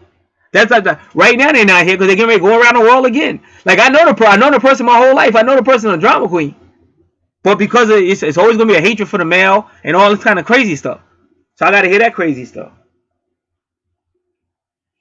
So that's why I said, me personally, I get pulled into a whole lot of stuff and it don't stop. And then it doesn't matter. If I go outside and do everything I'm supposed to, cut everything nice and neat, you best believe here come the neighbor with some BS. And if I complain, I'm the problem. So that's how I'm trying to tell you the same thing. In your chart, you're not going to win. Like, anything you try to do that's secretive is going to be found out. All them 21s and all that Saturn energy and all that karma, you're not going to win. So you got to learn that you're in a fight. And you got to learn how to fight. See, that's why I don't retaliate. I don't say shit. Because it ain't going to go. It's not going to go in your favor. Anything you say going to be used against you. Now, not saying that to make a person feel bad, but saying that so a person can be aware of what they're up against. So you learn how to fight the correct way.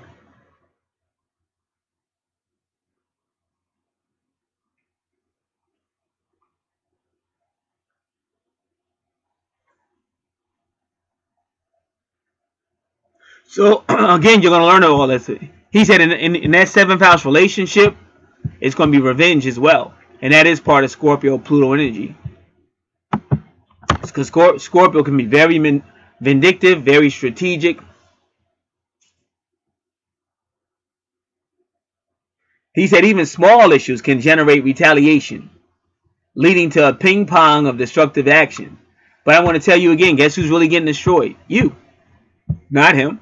I mean, here's the deal. You might hurt him a little bit, but you're still destroying yourself. That's like when a female get hurt by a dude and she sleep with all his friends. But you just destroyed your reputation. Plus, one of them guys, you don't know, you might got some diseases now. Like, it's just the stuff, y'all. It's when you can't love anything human is going to fail you. That's why I said I'm the good guy out here. I might get treated like I'm the bad guy. I'm the good guy because all these people are just too obsessed with another person. None of us are perfect.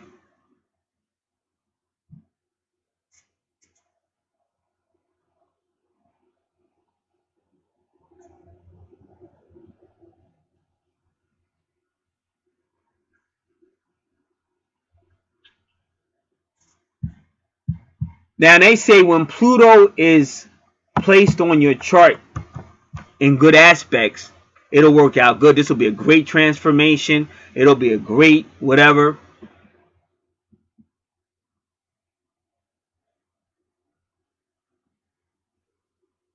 And they said in that type of relationship, you won't be able to separate these two people.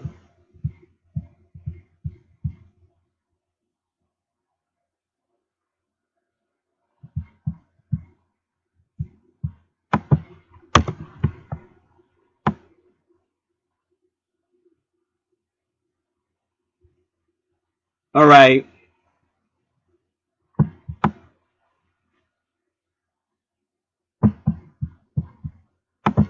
So now I'm going to read the 8th house.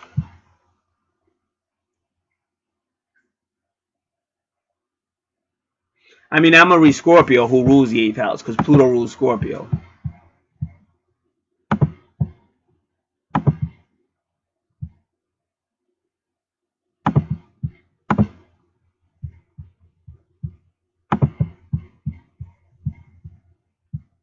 And also you get a free report. So whatever I'm about to read, you're gonna get on a free report.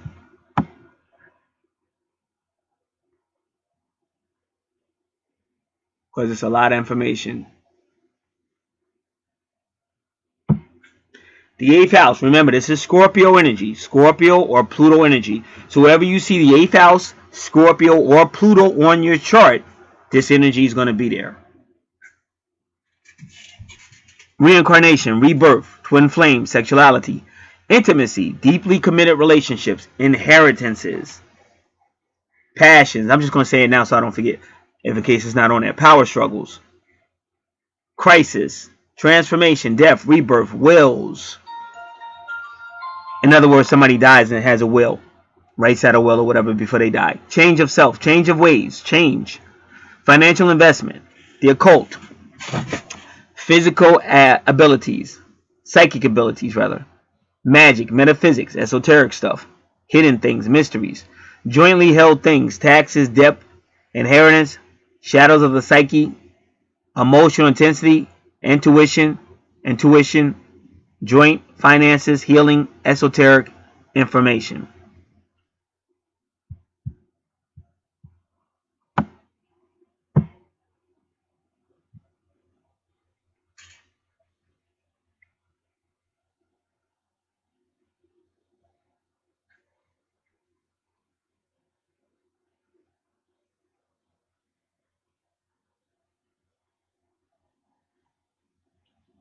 The 8th house is one of hidden mysteries,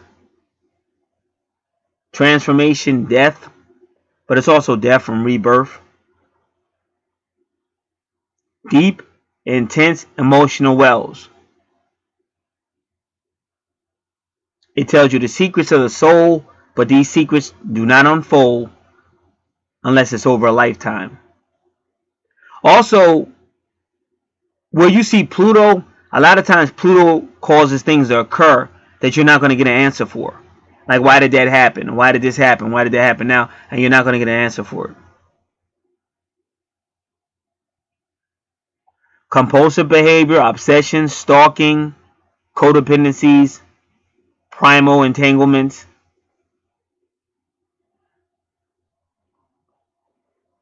Fated events. And it's funny they say fated events because that crosses right there. That's a vertex. That's about fate and destiny. So it's almost like saying this person that you'll meet is destiny, that you meet this person is fated. And you say, well, why would it be a fated event to go through all that drama? But the truth of the matter is, I know people that like drama. And the bottom line is, the truth of the matter is, don't none of us have to accept that. But we tend to accept that.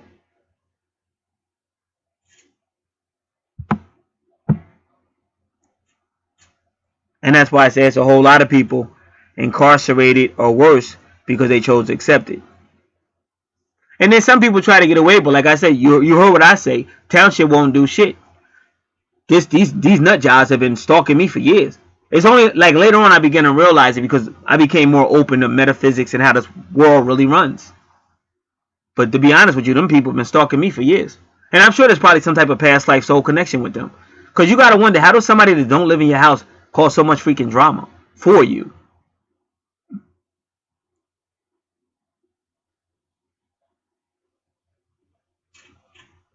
So that's all part of living on this planet. But like I said, I could have kept pushing the issue, and right now I'm sitting on it. Right now. That don't mean I might not restart it later on, but that's all called power struggles and all that crazy stuff like that coming out the 8th house or Pluto or Scorpio. But some of that stuff you don't have to feed into. And at the end of the day, even if somebody did something to you, that's why you can't let your emotions get the best of you. Because you say, I'm going to go handle it. Okay, well, you could have chose not to go handle it. Well, I ain't no punk. But then you go over there and try to handle it. You could get shot. Somebody could get shot. Cops pull up. Anything could happen. So you can make choices. So people say, I don't like drama, but you kind of do like it because you allow yourself to be feeding into it. So I understand you say, I don't like drama, but then don't feed into it. Let go, let God.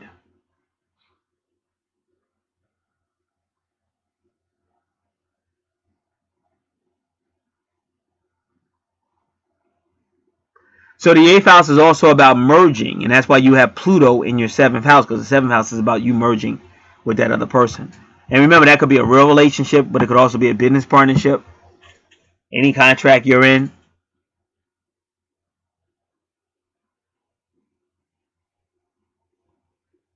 Inheritances fall there. Possessions or money fall there. The IRS fall there. Debt and taxes fall there. And also, it's a legal house. The law could fall there. Or courthouses could fall there in the 7th house. Well, I should have said that about your 7th. Right now, I'm talking about Scorpio, which is in the 8th house, but your Pluto is in the 7th, so it could still fall there.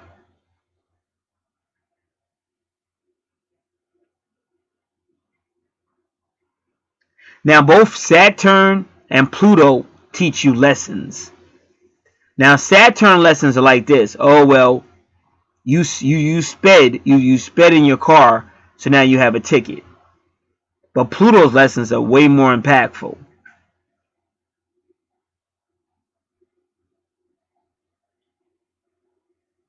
So Pluto's lessons are more just to be accepted. It's kind of funny because you would think Saturn's lessons would be like that, because that's more like karmic a lesson. When something hits you, you just have to accept it, but you don't necessarily have the understanding for it. That's still a form of karma.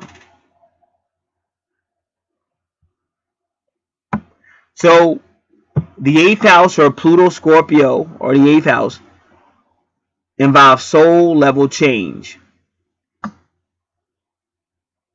and it's called deaths of transformation.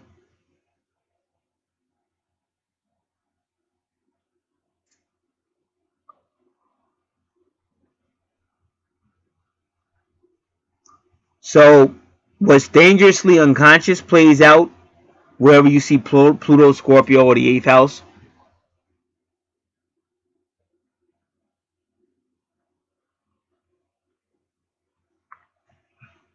And if a person is using wisdom, they'll use all this information to try to get to the bottom of whatever it might be, control issues, whatever it might be.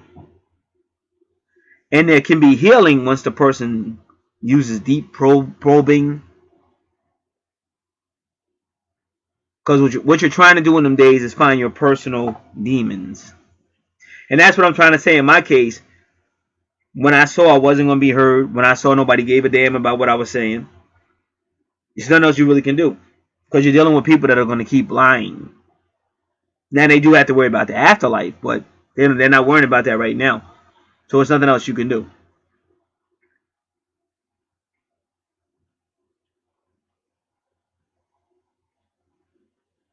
So the 8th house, or Pluto Scorpio, or the 8th house, dark philosophy, crime, bad karma, dirty tricks, revenge, jealousy, control, your shadow self.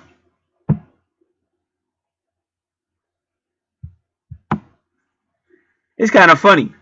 I don't know what happened, because normally when I read that, I be feeling like I'm reading forever. That's why, because that can get like, oh, I know what happened. Give me a second. I got to go back up.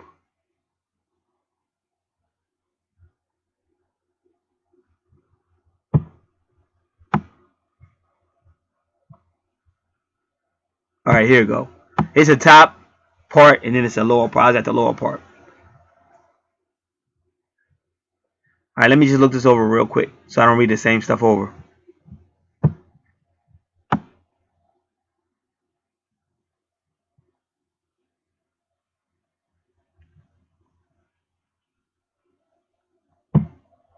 So like I said, supernatural. It's also higher sciences, alternate sciences.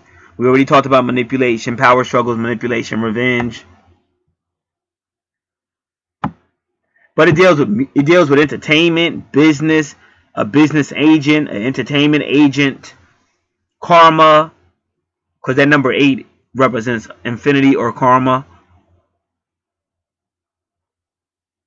Anything that's freaky or animalistic, because this is where you get the really freaky, the highly sexual stuff, and the really freaky stuff, animalistic stuff. The soul, reincarnation, psychological stuff, psychology, forbidden knowledge, hidden knowledge, drugs, drug dealers, the internet, dreams, the divine womb, telepathy, telekinesis, Halloween, the underworld, tarot cards.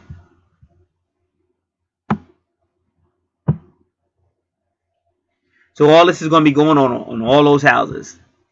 Starting with your 7th house because of Pluto. Your 8th house because both Pluto and Scorpio rule your 8th house. And your 9th house because you got Scorpio in your 9th house. So all that's going to be going on there.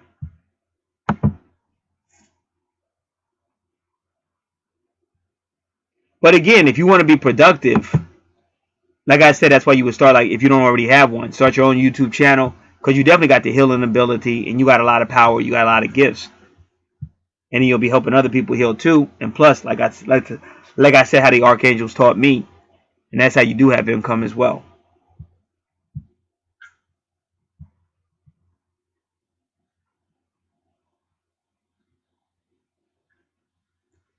All right, give me a minute. I'm trying to find something.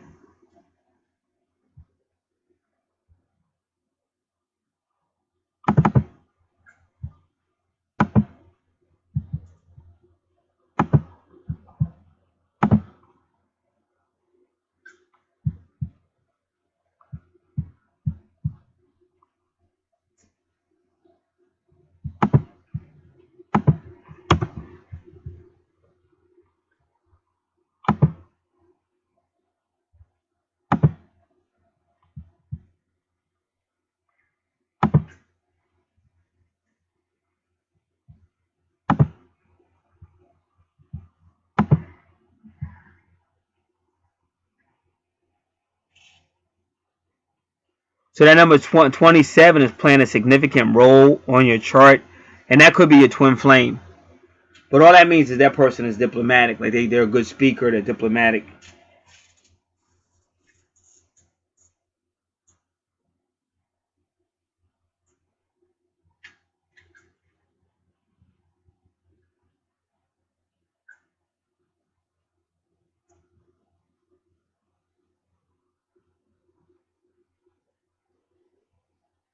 See now, just looking at your Libra. See, one thing about Libra, and that's your moon sign as well. Libra has their own way of looking at life. So Libra will have an ideal way of how a relationship should be. But once reality hits, Libra will withdraw. And that's why everything Molly Hall said. See, a Libra will see a guy and say, "Oh, I found my Mr. Right," because this is the beginning. I found my Mr. Right, and she's seeing it a certain way, and she's only interested in him because she really wants a relationship to work. But then reality hits, and then that's when she goes back to what Molly Hall said, going back to what we said about that Gemini, whatever we said, the flirting around or talking to different people, or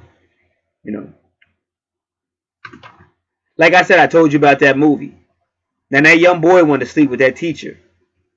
But in the beginning, she wasn't interested. And I think what happened was somebody died. I don't remember who died. But that's what motivated that woman to do what she did. But I don't remember if she dressed nude in front of him before she got that information or after. But I do remember that movie where she got some information where I think somebody she loved died or something like that. And that made her feel real lonely. And then that's when she kind of just went into that boy and just basically threw it on him and took it however you want to say it.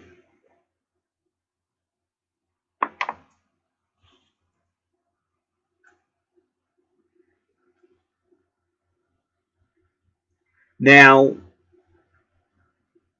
why I said that? Because Libra's like that. And the moon in Libra, see, the moon is always about the woman's emotions, and the moon is always about mystery and secrets. Now, remember, this is going on in your 8th house, so it's a lot of secrets. But I'm telling you, you can take it any way you want to, but all them secrets and all that repression, that is not your friend. That is going to be your downfall. And it's all over your chart. You could even see it. It's like you got the secrets, and you got to pay the karma that's going to pay for it. It's almost like the karma is stalking you.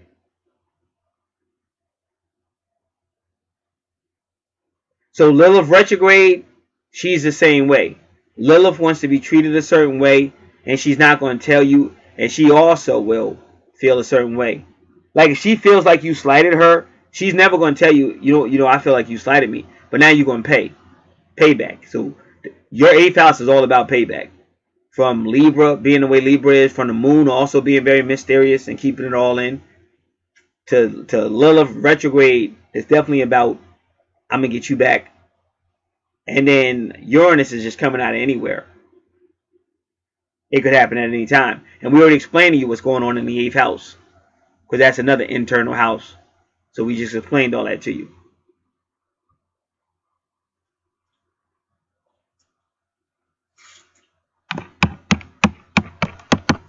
Because like I said, what people do in relationships, they say, well, so and so did this to me, so I'm gonna do this to them. And sometimes they really believe they're gonna work it out, But I don't really think once y'all start really hurting each other, doing stuff, or flirting with other people, or sleeping with other people, it's not a good chance y'all really gonna work that out. That's people. Them type of people gonna need some type of counseling. But that's what people do, and that's why I say you see a human more than you see God. And I'm gonna say it again: you don't never see anything more than you see God, because that's the person who you gonna have to answer to. In the end of all this stuff, that's who you gonna have to answer to. That's why you hear me say words like prayer and let go and let God. So that, like I said, that's what my twin flame tried to do to me. She tried her best to take me through hell, but I refused to get involved with that crazy stuff she was on. You know what I'm saying? I already did all that stuff. To me, that's like young boy stuff. When you become a man, you don't do that silly ass shit. you learn how to cut your losses and move on. Cause around every corner is gonna be more drama. So you don't have to get all involved with this one person, because that one person, they're not always gonna be in your life. That's what I'm trying to tell you. Very rarely. Now you have people that break up and make up and get back together, but the fact of the matter is, ain't no one person really gonna be in your life for that long bit of time. Like the way you fighting, the way the stuff you doing, you fighting like you fighting for your life, and you fighting like somehow all this horrible stuff y'all doing to each other, somehow y'all gonna forgive each other and get back together. But I'm telling you, all it's called is more rift, more division, and if y'all do get back together, it's still gonna be up after a period of time. And again, when you do that, you're accumulating karma, and you have to be careful, because if you don't meet your karmic debt, that's going to be another problem.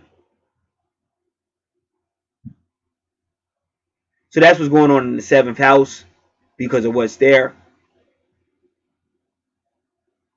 So you definitely have a lot of moon energy on your chart, but I would also say that moon energy is also repressive based on everything else we've seen. And that would be the main thing you would want to do. You would want to deal with your repressions and get healing. Because if you don't, then you're just going to go back into the cycle of you got hurt, so you're going to hurt somebody else or whatever. So the number one for your moon, again, is the Magician, Gemini energy, again. And we already learned that Gemini energy is not going to be faithful. It's going to be like a flirt. It may even do stuff with kids. The number three energy is Empress or Venus energy. That goes back, and your Venus is also at Gemini, which could be kids. And then number 9 energy is the Virgo energy or the Hermit card. And we already talked about your Virgo. That's in, I believe that is your 7th house.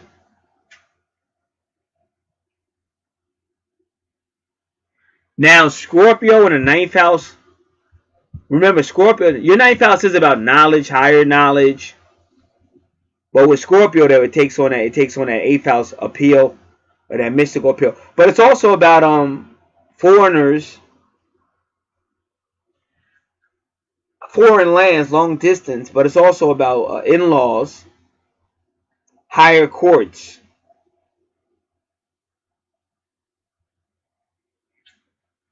and higher laws. And then Jupiter retrograde primarily is about questioning what you believe, belief systems.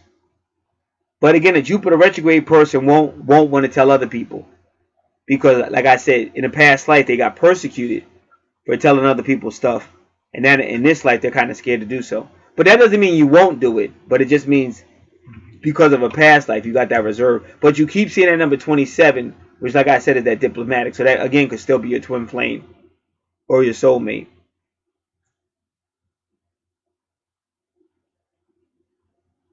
But the ninth house is also could be the teacher house. So it might be saying you're teaching that stuff I read about your eighth house. You might even be teaching it one way or another. Because like I said, just because you're not doing, you may be doing it now. I don't know, but you may do it in the future. Because a lot of stuff I say could be future stuff, but it could also be past stuff. But I'm a firm believer in the universe, and whenever you get your information, that's when you get it. So now the 10th house is your career, and then now Sagittarius is like that higher teacher, like more mature. Like Taurus is more like the more immature, but Sagittarius is like a more mature. And even in a relationship, Sagittarius can be like a second marriage or a marriage where you're a little bit more emotionally mature, and not like the third house is always the immaturity, ready to break up and breaking, arguing, breaking up and stuff. Whereas when you get to Sagittarius, it's a little bit more mature. So now your Sagittarius is in the 10th house, your career house. And again, that could be higher education, higher knowledge, a teacher. It could also be higher law, higher courts. And the number 23 is a person that can be very diplomatical, a person that can be very charismatical, but they can also change on you. They could also be very chaotic. And they could also be very Uranus and come out of nowhere.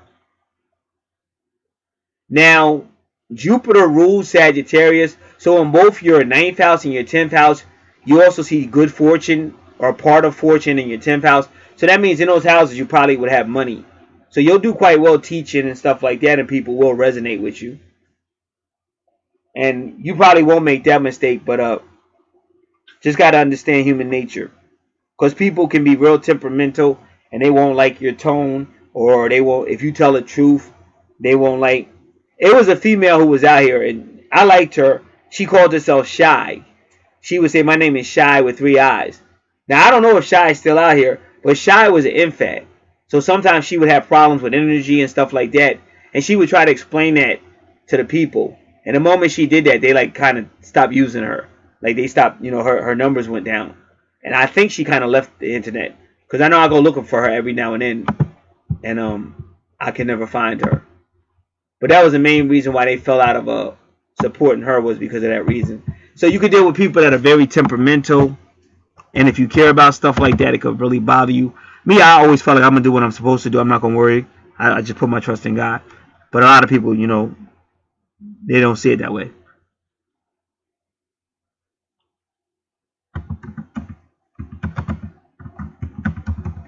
So I just typed her name and it's Shy with 3 eyes. Oh, there she goes. So she did change her, if that's her. Because I'm not even sure if that's her. But this female talking about how to shuffle tarot cards the real way. Haha. Because you see people out here be shuffling them cards any kind of way. So let me put this on pause because I'm trying to see if that's Shy. I don't know.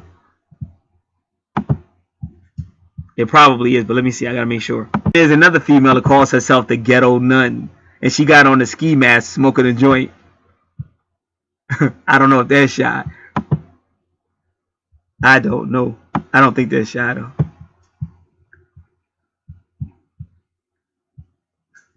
She got a tarot card that look like Elton John. Like she's got a tarot cards that look like a rock stars and stuff.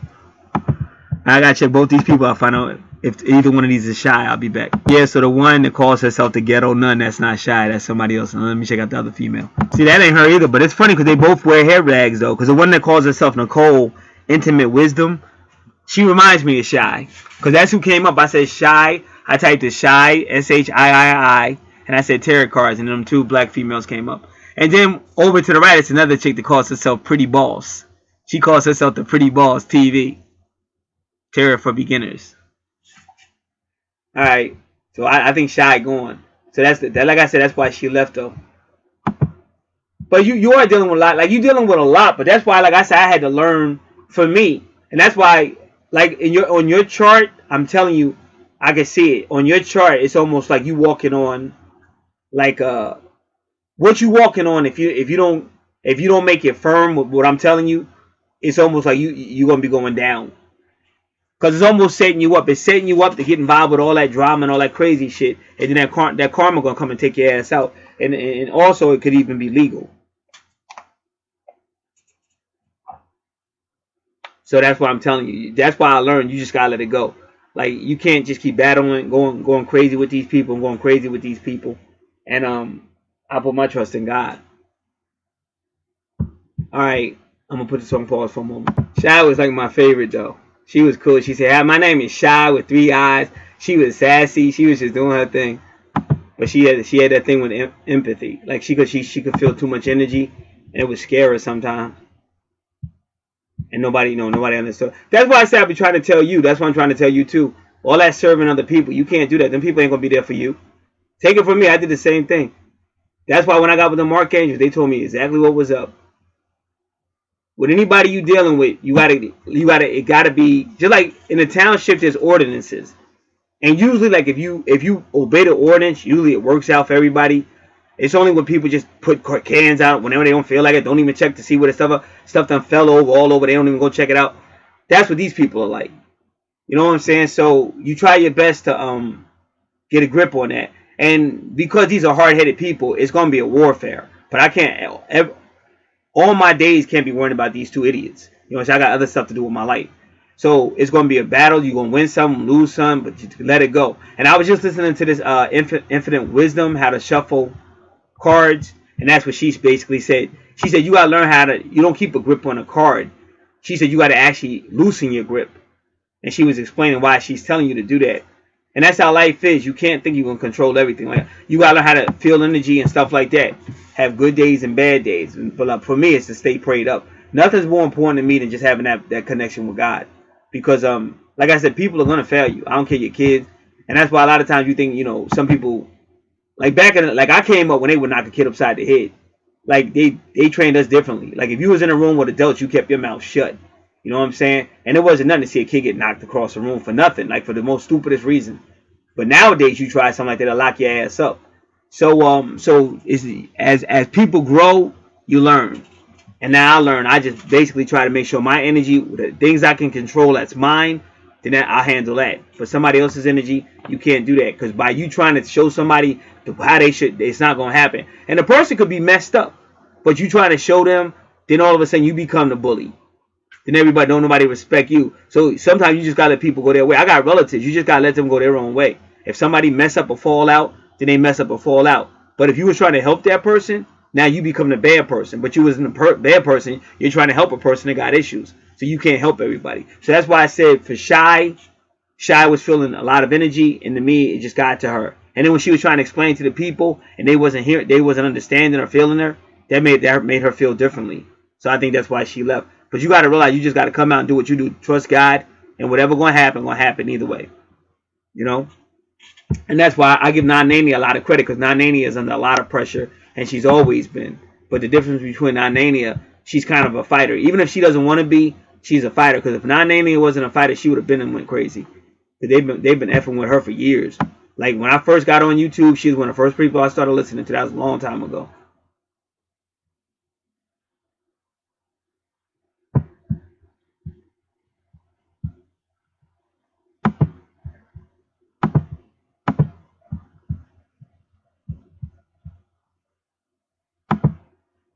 All right.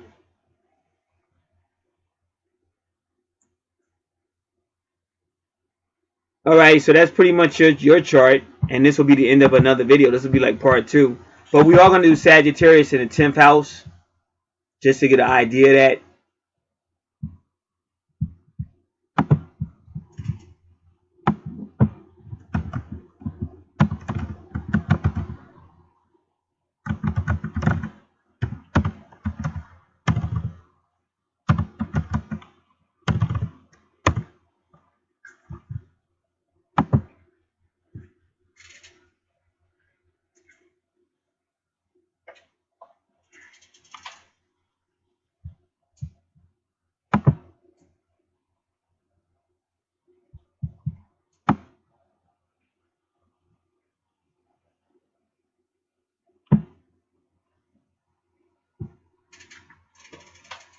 So they say this person likes to be passionate or explore, have adventure. Person is outgoing, bold, wise, daring, and we can see that with your Leo in your 6th house. But right now we're in your 10th house. But remember, your 6th house and your 10th house, they really work together. Both of those houses are about daily work or daily activity.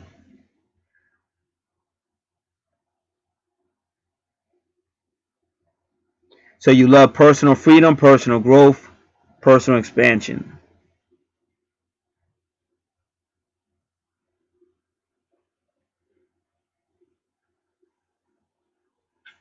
So you look for ways to learn new knowledge and teach knowledge to other people. So that is and that's in your 10th house, like as a professional career. So like I said, that would still be teacher. So whether we use the term teacher or not, that's what I said when I first started the video.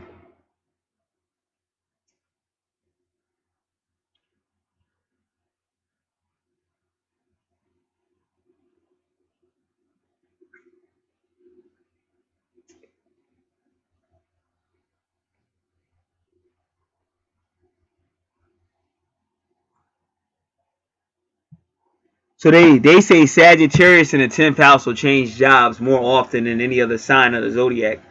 But that's why I said, because you may already have that calling, I don't know, but your calling may eventually be like a lot of these people you see out here on the YouTube or Facebook or Instagram or something, or all those other locations. See, a lot of people want to, like me. I already did all that, but I didn't have YouTube. In 1998, I was already on TV and stuff on a community access channel. And I'm one of these type of people that once I do something, I don't like to keep doing it because it makes me feel like I'm not moving with time.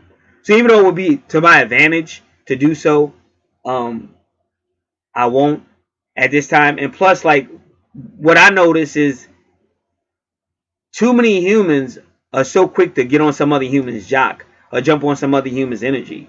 See, I try to make people be their own bosses. I listen to some of the stuff Dame Dash says about helping people and stuff, and I know for a fact that, like, I'm not saying I agree with everything Dame Dash says, but I know people that know Dame and they work with Dame, and they said that he always was that way. Like, Dame can be real rough at the edges, but he will look out for you. Like, if you on his team, he will look out. Like, he an old school dude. But see, I came up that way. Like, we came up with different codes and stuff. It's just certain stuff you don't do. So I understand what he's saying.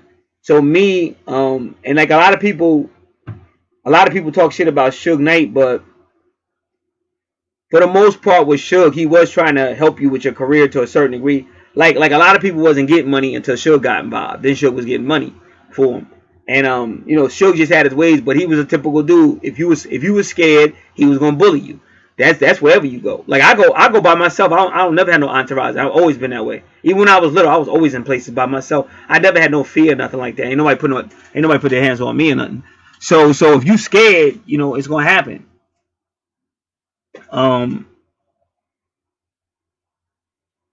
So I try to teach people things, because you're gonna need that in life, because what's gonna happen when you can't run to somebody to fight your battles for you? You know what I'm saying? But people, they just more into, they don't care about none of that. They just want to hear about love, and if you can't tell them about love, then they'll just go somewhere else.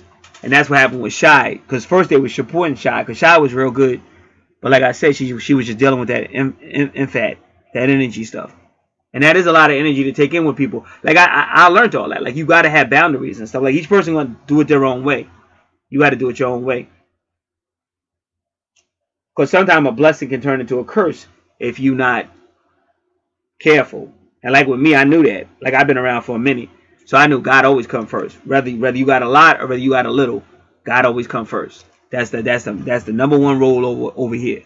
And we just tell it, whether you believe it or not. I can't tell you, you can believe whatever you want. But at the same time, I know it to be true because I lived it. I lived it for decades. So you can't really sway me because I know it's real. Like I said, I'm gonna make up a race. Let's say your race is called the Janaki, the Janaki. That's your race. So you know the race exists. That's your people. That's your family. That's your bloodline, and you've been with that race forever. So somebody can't come up to you and go, "Yo, you ain't no Janaki. I never heard of that. What's a Janaki? You ain't no Janaki." It don't matter what they say. You know what it is. So it's just stupid to even argue because you know it's stupid. That'd be a stupid argument. So I'm more into stuff like that. If I know it to be real, I'm gonna do what's real, because everything has a beginning and everything has an ending. And whether you like it or not, whether you believe in it or not, everybody gonna come into the face of God. So if you already know God and already boom, then you ain't got nothing to worry about. It's like, oh, you just going home. But for other people, it's not gonna be that way. It's gonna be like, why did you do this? Why did you love your boyfriend more than me? And why you understand shit like that? Because like I said, sometimes worrying about something so much, you only mess it up even worse. That's why I said when I seen how they was going with this neighborhood thing, I let it go. As far as not trying to take any action right now, unless I can find out some other information and find out another route to travel. But right now, that route ain't gonna go nowhere because they're gonna protect that woman. They could care less what I got to say, and that's what it is. What it is. So that's it. So you just learned about Sagittarius in the 10th house. But what I'm telling you, if it's Sagittarius in the 10th house, this is a person who likes to teach. Because that's what Sagittarius does, like to heal people, teach people. But they don't necessarily want to be tied down to an official job. So again, that's somebody you would see probably on YouTube or some type of internet ministry or something like that.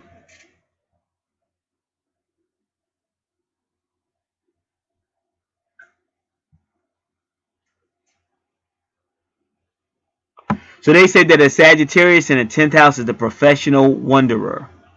Professional wanderer. And remember, Capricorn rules the 10th house, and your Capricorn is in Aquarius. So that's the same thing, because that's going to be like a profession around friends and associates and stuff like that.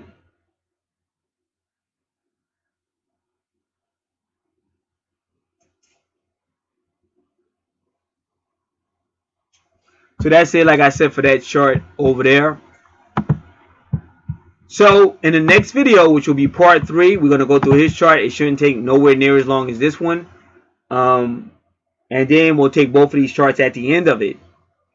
And then we'll go back over looking for the signs of whether they twin flames or what's the connection. What's the soul connection between them. This is Gat. I'm out for part 2. Get ready for part 3.